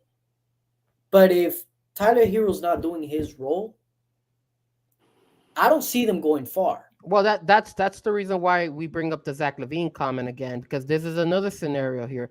The Heat would trade Kyle Lowry and Tyler Hero. We get rid of Tyler Hero. We bring in Zach Levine, Alex Caruso, and I don't know who this guy is, Ayo Dosunmu, in return. So that trade doesn't look bad. Nick, would you be willing to go ahead and do this trade? You give What up do you Kyle think, Nick? Lowry and Tyler Would you do Hero. that, Trey? No, I wouldn't do that one. You Mm, wouldn't do that one? I would do the first one and add Alex Caruso, and I will do the first one. I, I, I I, like I I agree like with Nick. I like Alex Caruso. Here's the last one that they offered. Is this one? Let's see what they say. And shout out to all you can heat.com. The last one would be this one, which would be the Heat would get Zach Levine and Javon Carter. We would give up Kyle Not bad. Lowry, Duncan Robinson, a 2028 first round pick, and a 2030 first round pick. I would. Yeah, fuck them I would picks. do it. Let's Well, do it. look. I wouldn't do that. I wouldn't do that. I like the first one. I think that's the only one I really like. Let me see if I could go back to that first one. That would be the only one that I honestly think would be reasonable because I don't want to also give away my trade assets. I think trade assets Frank, are but you know how important, the bro. Miami Heat are, man. The Miami Heat don't care about the future; they care about now. We'll worry about the future later, bro. Yeah. And See, remember, Jimmy Butler's not getting any younger, dog. Yeah, And yeah, then that's and what I'm saying. Again, but we can. look, Zach Levine is gonna work out. I think he would help. I mean, he hasn't been a like a that's where like that's he where hasn't Bam been a Adebayo that's where Bam Adebayo and him would work things out, and then Tyler Hero would just be the third guy. But You then know, but look, they get rid of Kyle Lowry, which I'm fine with. You could get rid of Kyle Lowry. Caleb Martin hasn't been playing, and you see how the Heat are playing, so we could do without him. Nikola Jovic, we can go ahead and get rid of him because they really don't play him. And then you give up that first round pick. I don't think that's bad. And you get Zach Levine. I think you're nah, giving man, pretty good. you gotta throw in one more player, bro. Alex Caruso in that mix, and we'll work it out. Maybe Alex Caruso is not a bad pick, but look, while you guys are making that decision, I'm gonna pull up Zach Levine's numbers to see how he He's been did. playing pretty solid lately, man. I just feel like, look, at the end of the day, I'm not really worried about if Tyler Hero can go up to the next level. He's been consistently Wow. improving each year. I mean, like you said, from 15, 17, 20, 20, 22. So it's been like, all right, he's improving.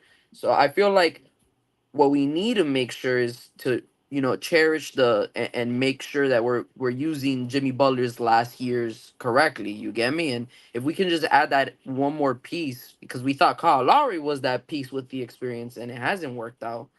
I think the next piece could be Zach Levine and an Alex Caruso, and I think that would be a complete team. Because I really like Thomas Bryant, I like Orlando Robinson, I like those young centers, and I like the rookie. So I think that would you get rid of Kyle, Caleb, and who were the other people? Kyle, Caleb, Jovic and Jovic. Nikolai Jovic, and a and first round pick. I'm just sorry. nah, I don't think that's Nikola good, bro. Jovic. I don't Well, think. look, look what I'm sharing on the screen, guys. Zach Levine. So 2023, 2024, 11 games, he's averaging 21 points. But let's look at the years before that. So 2022, dude, Look at that, kid bro. averaged 24.8. The year before that, 24.4, 27.4, 25.5. This guy's averaging better than Tyler Hero ever did, to be honest with you.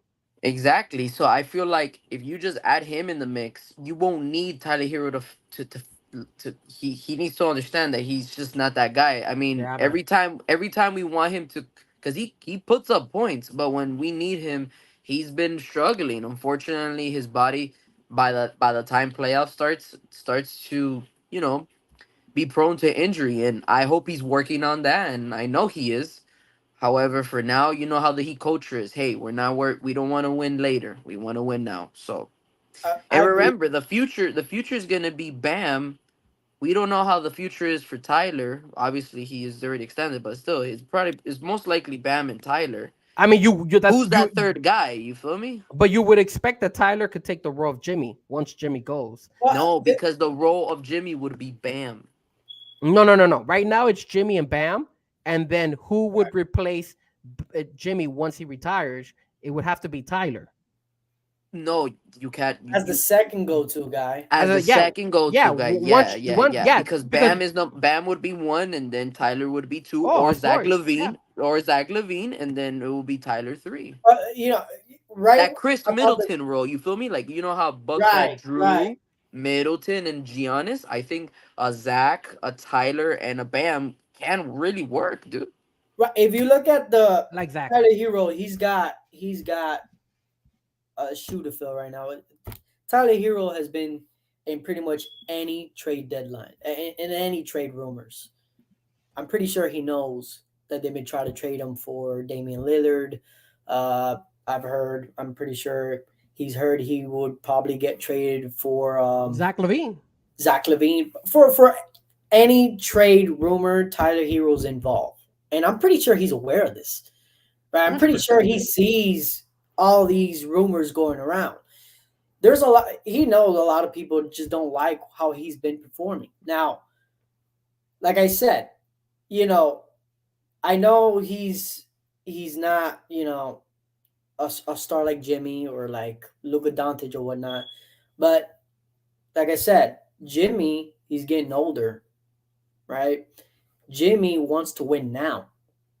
Mhm. So Jimmy can't do it by himself, and neither can Bam Adebayo. That's where Zach Levine will probably come into play, or Tyler Hero needs to shut the people that are talking bad about it, and prove them wrong. You got a point to prove, right? You're talking big game about I should be compared to this player or that player. I should be in the same conversation as this and that. Are you gonna play to that level? If not, that's fine. But don't talk a big hype if you're not gonna deliver. That's my only issue. I I'm see. fine. I'm fine if he's not that go-to guy. That's fine, right? Not everybody's meant to be in that stage. But if you're going to talk that big game, you need to back it up. I get you. You know what I'm saying? And just to go ahead, because we kind of gonna change the topic here to end the show. But Tyler Hero is out. He has a grade 2 ankle injury. He's on a walking boot, and he's probably gonna be out until November 9th. Um, he's gonna. I'm sorry. He got this was confirmed to us on November 9th. He's probably gonna be out for about 2 weeks, and then they'll reevaluate him. This guy's probably gonna be out for a whole month before he could actually make it back to the court. So last remarks about the Miami Heat. I'll go first, and we'll go all around. For me, I think the Miami Heat should go after Zach Levine. they lost. They got shut down with Giannis. They got shut down with Dame Lillard. They got shut down with Kevin Durant. There's so many players that Pat Riley and Mickey Harrison have tried to go after, and they have not been able to close the deal. Zach Correct. Levine is not one of those high end guys, but he is still good enough to make this team valuable. Zach Levine is only 28 years old. Tyler Hero is only 23. You get rid of Tyler Hero, you bring in Zach Levine, and we're Gucci. And I think the Miami Heat have a team that could compete with the Milwaukee Bucks, with the Boston Celtics, with Philadelphia, who's actually now playing good ever since James Harden's left. That's what I think about the Miami Heat. I hope to see Bam continue, and let's see what they bring. Nick, last remarks about the Miami Heat. They're a scrappy team. Like key culture is where the nasty, grittiest, most fundamental team. And I think right now we just need to make that extra transaction. And I don't. If the Heat do not do anything before the trade deadline, I don't see the Heat really going that far. But if we get a player like Zach Levine or even like a DeMar DeRozan, I think that's an extra boost. And I think that's where I think Juan nailed it when he said that every other team in the league has pretty much improved. So we need to add on extra pieces because when it comes to playoff time, we know that Bam. I mean, we know that Jimmy can come in clutch, and we know that Bam can sometimes pull through. But we need some other players to come in and fill up those big shoes. So that's pretty much my take. It's still early, but I'm pretty confident with the Heat now. What about you, Juan? What last remarks about the Miami Heat? What do you think about what they want, what they should do, and what you want them to do? Well, I think that, if they got the opportunity to get somebody like Zach Levine, I think they should take it. Um, I think Zach Levine, he's a very athletic man. He can put the numbers. He played defense. That's one thing he has that Tyler Hero doesn't have. Tyler Hero's not that good at defense as somebody like Zach Levine. Zach Levine has that athleticism, has that quickness. You know, he's a pretty good overall player. I think that back to what Nick said, the team is every other team around them is getting better, right? I know Pat Riley wants to run it back, but you can't run it back with the same team while the other teams are just getting better, right? Now I'm not saying to throw all your assets away or just tank, right? But I'm saying improve that roster and try to improve that roster because everyone else is getting better. Everyone else is. The East have gotten tougher. They've gotten stronger, right? The West is doing their thing. Now, I think Zach Levine can help them to achieve that. I think Tyler Hero, he's a player that he's getting better, right? But, he's still young. How long are we going to wait for we to win the whole thing, right? Do we got to wait till he's 28 in his prime? But what if it gets to 28 in his prime and he's not the Tyler Hero that we expected him to be? So especially the Heat's an organization that wants to win now, right? That you saw with the big three when LeBron James and Chris Bosh came to Miami, they made it really clear they wanted to win now. That's when they added Ray Allen and they won back-to-back championships in 2012 and 2013. So I think that the Heat's, they got the core in terms of Jimmy and Bam Adebayo, right? You have a good shooter in Duncan Robinson and other players. Tyler Hero needs to step up because if he doesn't, Jimmy Butler is gonna get at some point he's gonna get tired of not making it to he's on like I said, he's getting older, right? And I Yeah. think that Zach Levine, if they add Zach Levine, I think they're gonna be in a good position to make a deeper push in the playoff and compete against a bigger team like Boston and Milwaukee.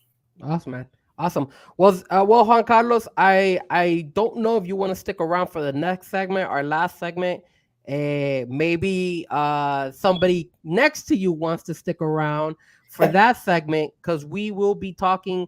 The last thing is about La Selección Colombia this week, and we're talking a little bit about soccer. We're gonna be talking about Colombia's game against Brazil. We're playing Brazil tomorrow. There she is. She's back there. Hello, hello, hello. Nice to see I her. haven't done my hair.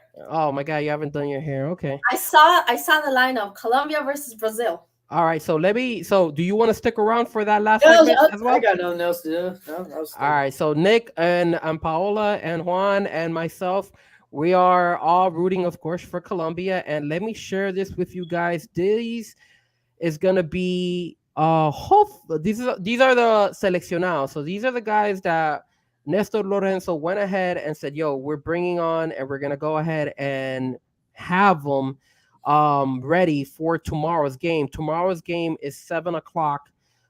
Brazil versus Colombia, and as you can see there, there is the lineup of the players that he called up. Now, let me tell you guys, there are some changes. So one of the changes that we did have was the fact that Santiago Arias, one of our defenders, he was unfortunately not allowed to leave. I guess Cincinnati was giving him some issues. So because he can't make it, now they replaced him with Yeremina.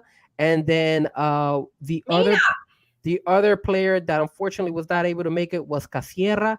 Casierra was not able to make it. Nick, who got replaced in for Casierra's position? Do you know?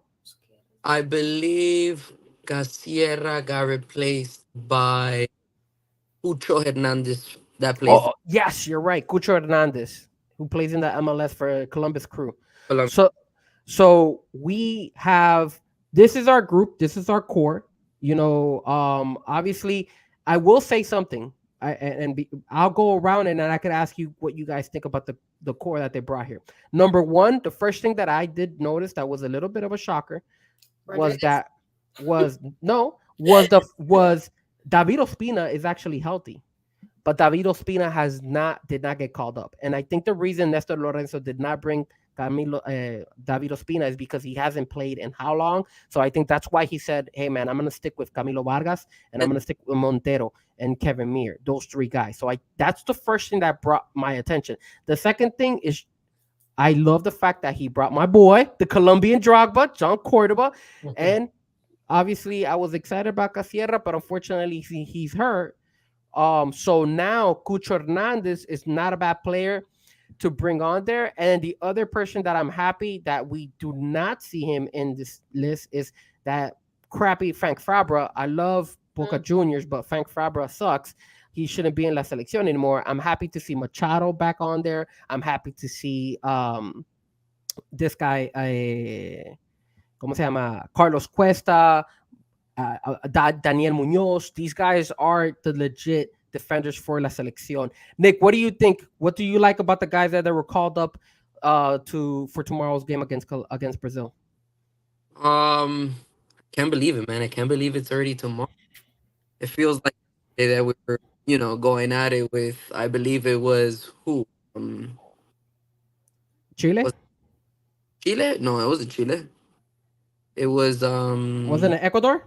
I feel like right now that team compared to this team that he called up, I think it's a better improvement. Obviously, Daniel Munoz is a big pickup. He had a little knock when we last saw him in the quad. But he's playing really well, consistent in Genk with his counterpart Carlos Cuesta and Lumi. And I think right now the biggest question mark or two question marks for me is who is he gonna use as a winger for John Arias since he's been suspended for tomorrow's game due Yeah, to yellows, yeah. and he gonna put as number 9? Are they gonna continue with Rafael Santos Borre, or are they gonna switch it up and bring in someone like our boy, John Cordoba? And if you don't know, they call him the Colombian Drogba. Mm.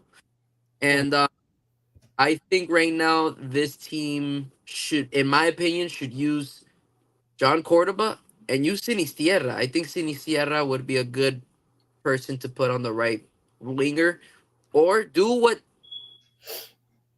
doing with Real Madrid. He's letting he's letting Rodrigo and Vinicius kind of just float around. Sometimes you see Rodrigo on the left side, sometimes you see Vinicius on the right side. So I think he should do that with that other right winger. He should let Luis Diaz kind of, have that float role and just float around the whole pitch and let the other right winger come in and kind of do the same thing.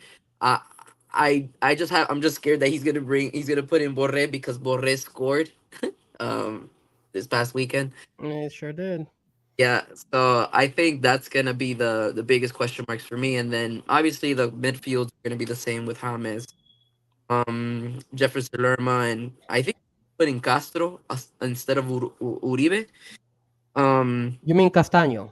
I'm sorry, Castaño from Cruz Azul, and I think with uh David Machado as the left back and that probably Carlos Cuesta or Glucomi as the. I think I feel good right now. We're playing in Barranquilla. Oh, we are? We're Yeah. playing Hold on, in Nick. Brazil. You're like, Who, Hello? Nick?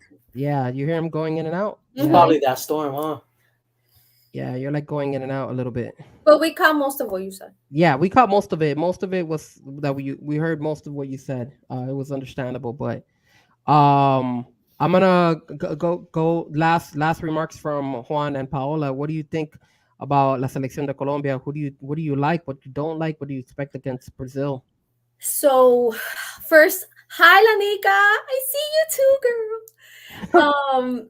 Okay, so this whole squad is new for me. Probably the only one I do know is Mosquera, Asprilla, the Colombian Drogba. I know that that's what you guys call him. John Cordoba. Yes, he is, and I of course know James Garbage Rodriguez. Um, that's what he is. So everybody else is new. Oh, and Arias, I know Arias too. I'm pretty sure I'm gonna get to know them very personal and close and personal because the FIFA Cup is 2026. So by then I should know who is what and who does what. I have more of like a question. Los arqueros, you know how David Ospina has the height. These people qualify in terms of height and all that. Like in we have two, right? It's the first three. Yes, those three guys. So Camilo Vargas has been our leading one, and Camilo Vargas. Yes, he's familiar. He's the Yeah, one that took after Ospina, right? Yeah, and then he didn't play the last game because he got a red card. So then Alvaro Montero had to play, and Alvaro Montero didn't do so bad. What he got a red card for? As an arquero? Really? Yeah, it was a one-on-one play, and he fouled. I believe it was El Uruguayo. And then that's when they were able to score. And that Uruguay game we ended up being 2-2. So he had gotten a red card in that game. Against Uruguay? Yes, you could tell, Paula. You haven't been watching the games. Jesus Christ! You gotta I'm watch sorry. the For games. those of you that don't know, I'm Frank and Nicholas' sister, and I go to something called nursing school, so we don't have a life. Well, we have a life. We don't have a life. We do have a. I mean, we do a lot. We're in the podcast. Nick goes to school. I work. That's true, but again, it's nursing school. Lanika knows. She knows. She knows. But no, shout out to all the nurses out there, first responders. So basically, I'm very happy they won against Uruguay. Uruguay is not an easy team, against Brazil. I digress. Against Brazil, obviously they are a great team. Do I know where they stand? I'm assuming where they always stand, being either the first or the second favorite next to Argentina. No. So we all know how we feel about Argentina. So who are they playing for las selecciones? What's their team? They go against Brazil. They go against Brazil? Mm-hmm. And that's not, if they are in if they have a Neymar or whatever, I don't know that team. Can you bring them up? I don't know that team. I'm pretty sure that they're strong no matter what, right? So well, I'm gonna show you the Colombia just has to bring it. I think Colombia's problem, which has always been, even from the moment our father introduced us to soccer, Colombia just doesn't go for it. No tiene we don't have that Messi, we don't have that Neymar, we don't. When we thought we did, it's just a clashing of the egos. It's just a lot of internal turmoil between the entire team. But once we get over that hump, we are a great team. We really are. Well, This is the current standings right now. That way you could see it. Argentina is number one. Ugh. Argentina hasn't lost a game. They're 4-0. Is Um, Messi playing for them? That's what yeah, I was. That was my yeah. follow up question. He's playing. Uruguay is second. They have 2 wins, one Brazil loss, is third. one draw. Brazil is third with 2 wins, one draw, and one loss. Venezuela follows with 2 wins, one draw, and one loss. Not And over th- us. and then Colombia has 1 win, 3 draws, and 0 losses. Yeah, the reason Venezuela jumped over us because they beat Brazil last qualifier round. So that's the reason why Venezuela So is then up. Brazil is shaky. Can we say that? Well, keep in mind, man, the problem with Brazil this year is that Neymar got injured, so he's out. He's not going to be playing. And the other thing is that some of their regulars are not doing so well. Casemiro's not doing I so was gonna well. ask about this. This guy, the one that played in Tottenham, what's his name, Nick? Do you remember? Este, they're number 9. Richarlison. Ray Charlison, he's another one that has been struggling like crazy. So you have a lot of these Brazilians that are not at their like top of the of their form, in my opinion. I think this is a great opportunity for Colombia to take advantage and win this game. He's actually injured. Ray Charlison? Yeah, like his injury is very like it's. They're saying that it's kind of like career-ending type shit. Look at Oh that. no! Look at that, man. So that goes to show you that Brazil is not in like this is one of the weakest Brazils right now that I've I seen. can see that. I mean, not that I'm happy, but it gives us in terms of like, a Opportunity, yeah. opportunity. Yeah, Of because course. we're opportunists by And they have human. But yeah, no. So can we fairly say, because you guys know more, maybe next time if you invite me again, I should know more. Is it safe to say we have a good chance, more than 50%? I say so, yeah, just because I agree, man. Brazil, like you said, all those variables count. You know, having not having Neymar, having But see, it players shouldn't be about that. But like whatever, I get you. that's kind of like the anchor of the team. However, they still have good players. I mean, they have Gabriel Jesus. They Hmm. you know they have players that can still make plays. But I think the bottom line is that right now Brazil has an interim coach. They don't really have a coach right now. They're waiting on a coach, which is uh actually currently the current coach of Real Madrid. However, Ancelotti has said, "Hey, look, give me some time. I want to finish the Real Madrid season, and then I'll go to you guys." And I guess Brazil kind of said, "Hey, you know what? It's fine. We always dominate the qualifiers. You don't gotta worry." But now they've been not doing so well these past 4 games. They actually contacted Ancelotti. Yeah. Where's our coach from? We finally got a legit one, like a official one? Nestor Lorenzo is from Argentina. So he was the assistant coach when Peckerman was the coach. All right, so that's always a plus. Yeah, so that's why That's a good thing. he's an upgrade to what Rueda used to be. Because Rueda was Colombian and Rueda. So we had when Peckerman retired or left. Long He didn't live it, retire. Profi. He moved on. Then we got Carlos Quiros, which was the Portuguese guy, and he did a pretty decent job. But then eventually in the World Cup qualifiers, we got our asses spanked the last World Cup qualifiers. So then what ended up happening is they fired him, and then they brought in Rueda, which is a Colombian head coach, and that Colombian head coach did a disastrous job because it not so much that he's not he didn't destroy the team, but he wasn't aggressive, man. And he brought a lot of his own people. He brought a lot of his Medellin, Barranquilla players. And that's the problem. You can't do that if you want to be No, successful. You have to you bring some know, of the players that are yeah. from playing in Europe. And then the other thing was that he would be happy with ties and draws all the time instead of going for the win. So I that's remember we spoke about that one time. so that what will happen was we didn't make it was because of the simple fact that we had so many draws and we didn't have any wins. And then when when we relied heavily on beating certain teams like a Peru, we lost. So that's the reason why. So once they got rid of him, now here comes Quiroz. I'm sorry, Nestor Lorenzo, and Nestor Lorenzo has done a good job. But again, we're having the same situation that we're having last qualifiers, which is we're struggling in scoring goals. Typically, we don't have a number 9, which is what hurts us. So that's why I know we're going a little bit over time, but what I do feel Colombia has a very good shot against Brazil. I think, like what Nick said, I think you need to put John Cordoba up front as their number 9 and put Luis Sinisterra up in there as well. Have him there. James has been playing pretty good in Brazil. I know the question was, is James going to stop if he was actually even going to play, because supposedly he was injured and that was in question mark was he was going to play. And no, he unfortunately, he fortunately is able to play, so he will be playing. He's there with the team.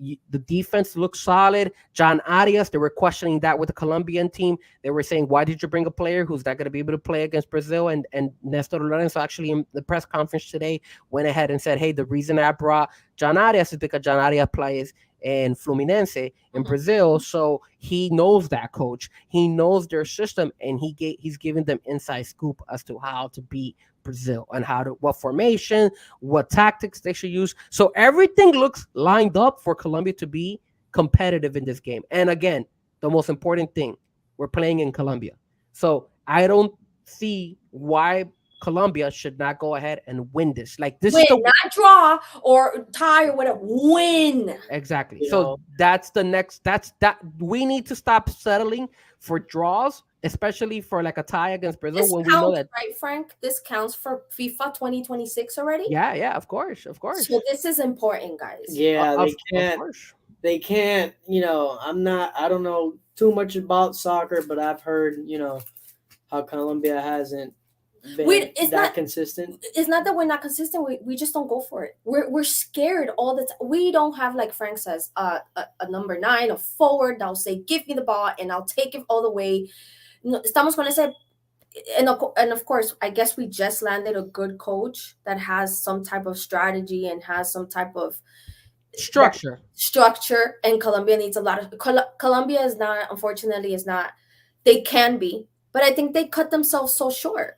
I They're think so too. always. I feel like although they don't have that go-to player, I feel like in any team, in any soccer, baseball, football, basketball, I think what makes a team is that everybody needs to play with heart. You really gotta want it. You really That's true. gotta go out there and go through it. You gotta show effort, right? Mhm, mhm. And that's one thing that I've seen in the World Cups, and teams that have made it and has gone to the finals and win it, is the amount of effort and consistent effort that they play through the beginning through the very end. And I feel like heart is what's going to get Colombia to the through the game and qualify them for the World Cup. Harden wins. Okay, we want to Harden win. wins. We want to win. Well, that's we the want thing. to win. You we got want, to we have- want to bring. We don't want to just be settled for. I know that you gotta go because it's been like almost like 2 hours. Yeah. But once we get talking about soccer, it runs in the family. It's got to get to a point But- where you're sick and tired of Yes. just But falling what short. we're saying is we got to win. Okay, we got to we got to win. It's time. It's always Argentina, Brazil, maybe us. Always Argentina, Brazil, Argentina, maybe us. Depending on the weather. If the sun aligns with the moon and the stars, we're tired of that.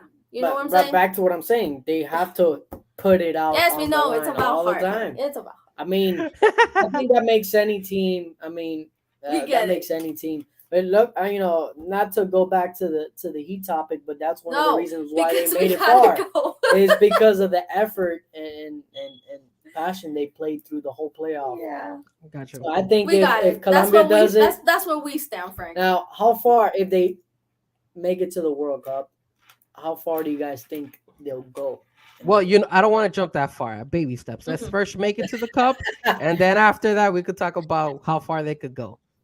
So, but I want to go ahead. I know we gotta go. We've been on for 2 hours, or at least I've been on for 2 hours. But This is fun. I do want to thank Juan. I do want to thank Paola. Look at Nina. Nina's there as well. We missed you, Nina. Nina's their dog. Juan. Before we go, before we say our parting words, is there anything you want to share, like your IG or Facebook or anything like that, where people can find you? And then if any plug you want to go ahead, I know you do a couple, like I said earlier, a couple things about fishing. Yeah, well, you can follow me at Instagram my name is, it's a little complicated. It is Juan underscore is underscore King 23. And it's a picture of me holding a fish. So, you can't really miss it.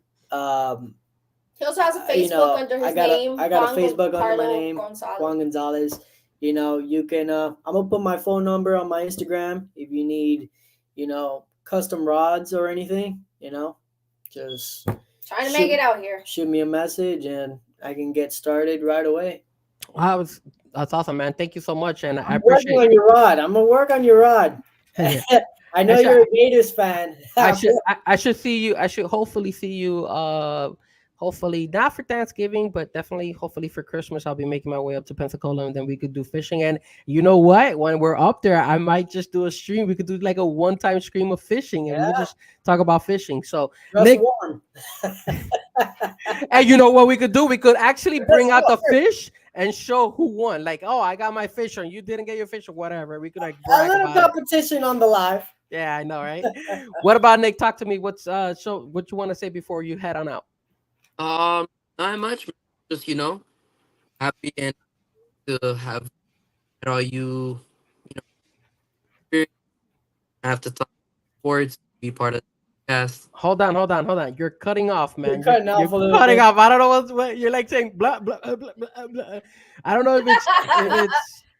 I'm Like sorry. Like, do you take me? It must be the weather. Are you still on the phone, or is this on your computer? I think it's his phone. My phone. Your My phone? Wait, Wait, are you? So you have it? So you computer doesn't work. So you have it on speaker or on your phone? Is that what you're doing? Mm-hmm. Oh, you don't have your headphone, your earbuds or anything like that on there?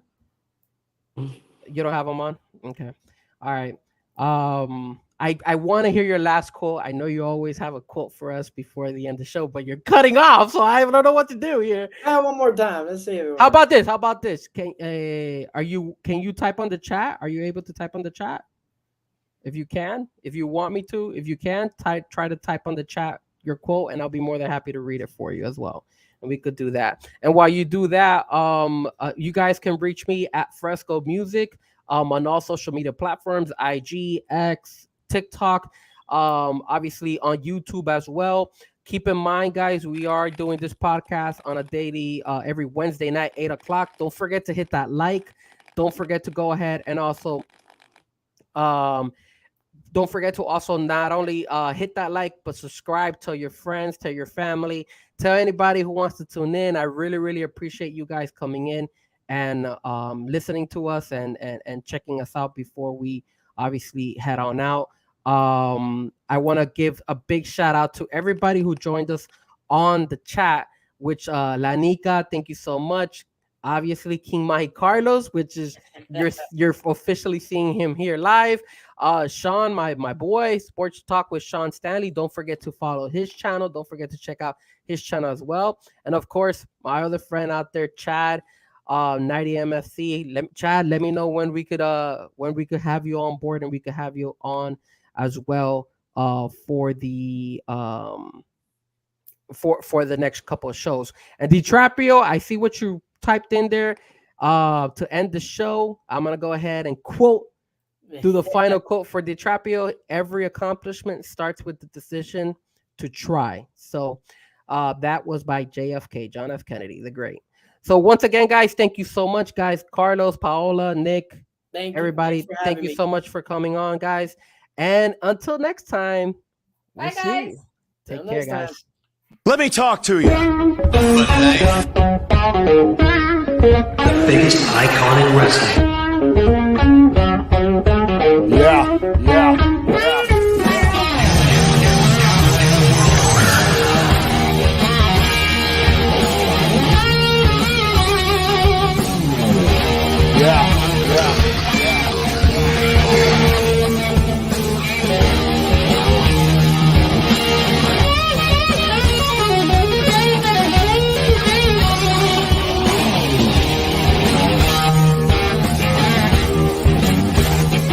Yeah.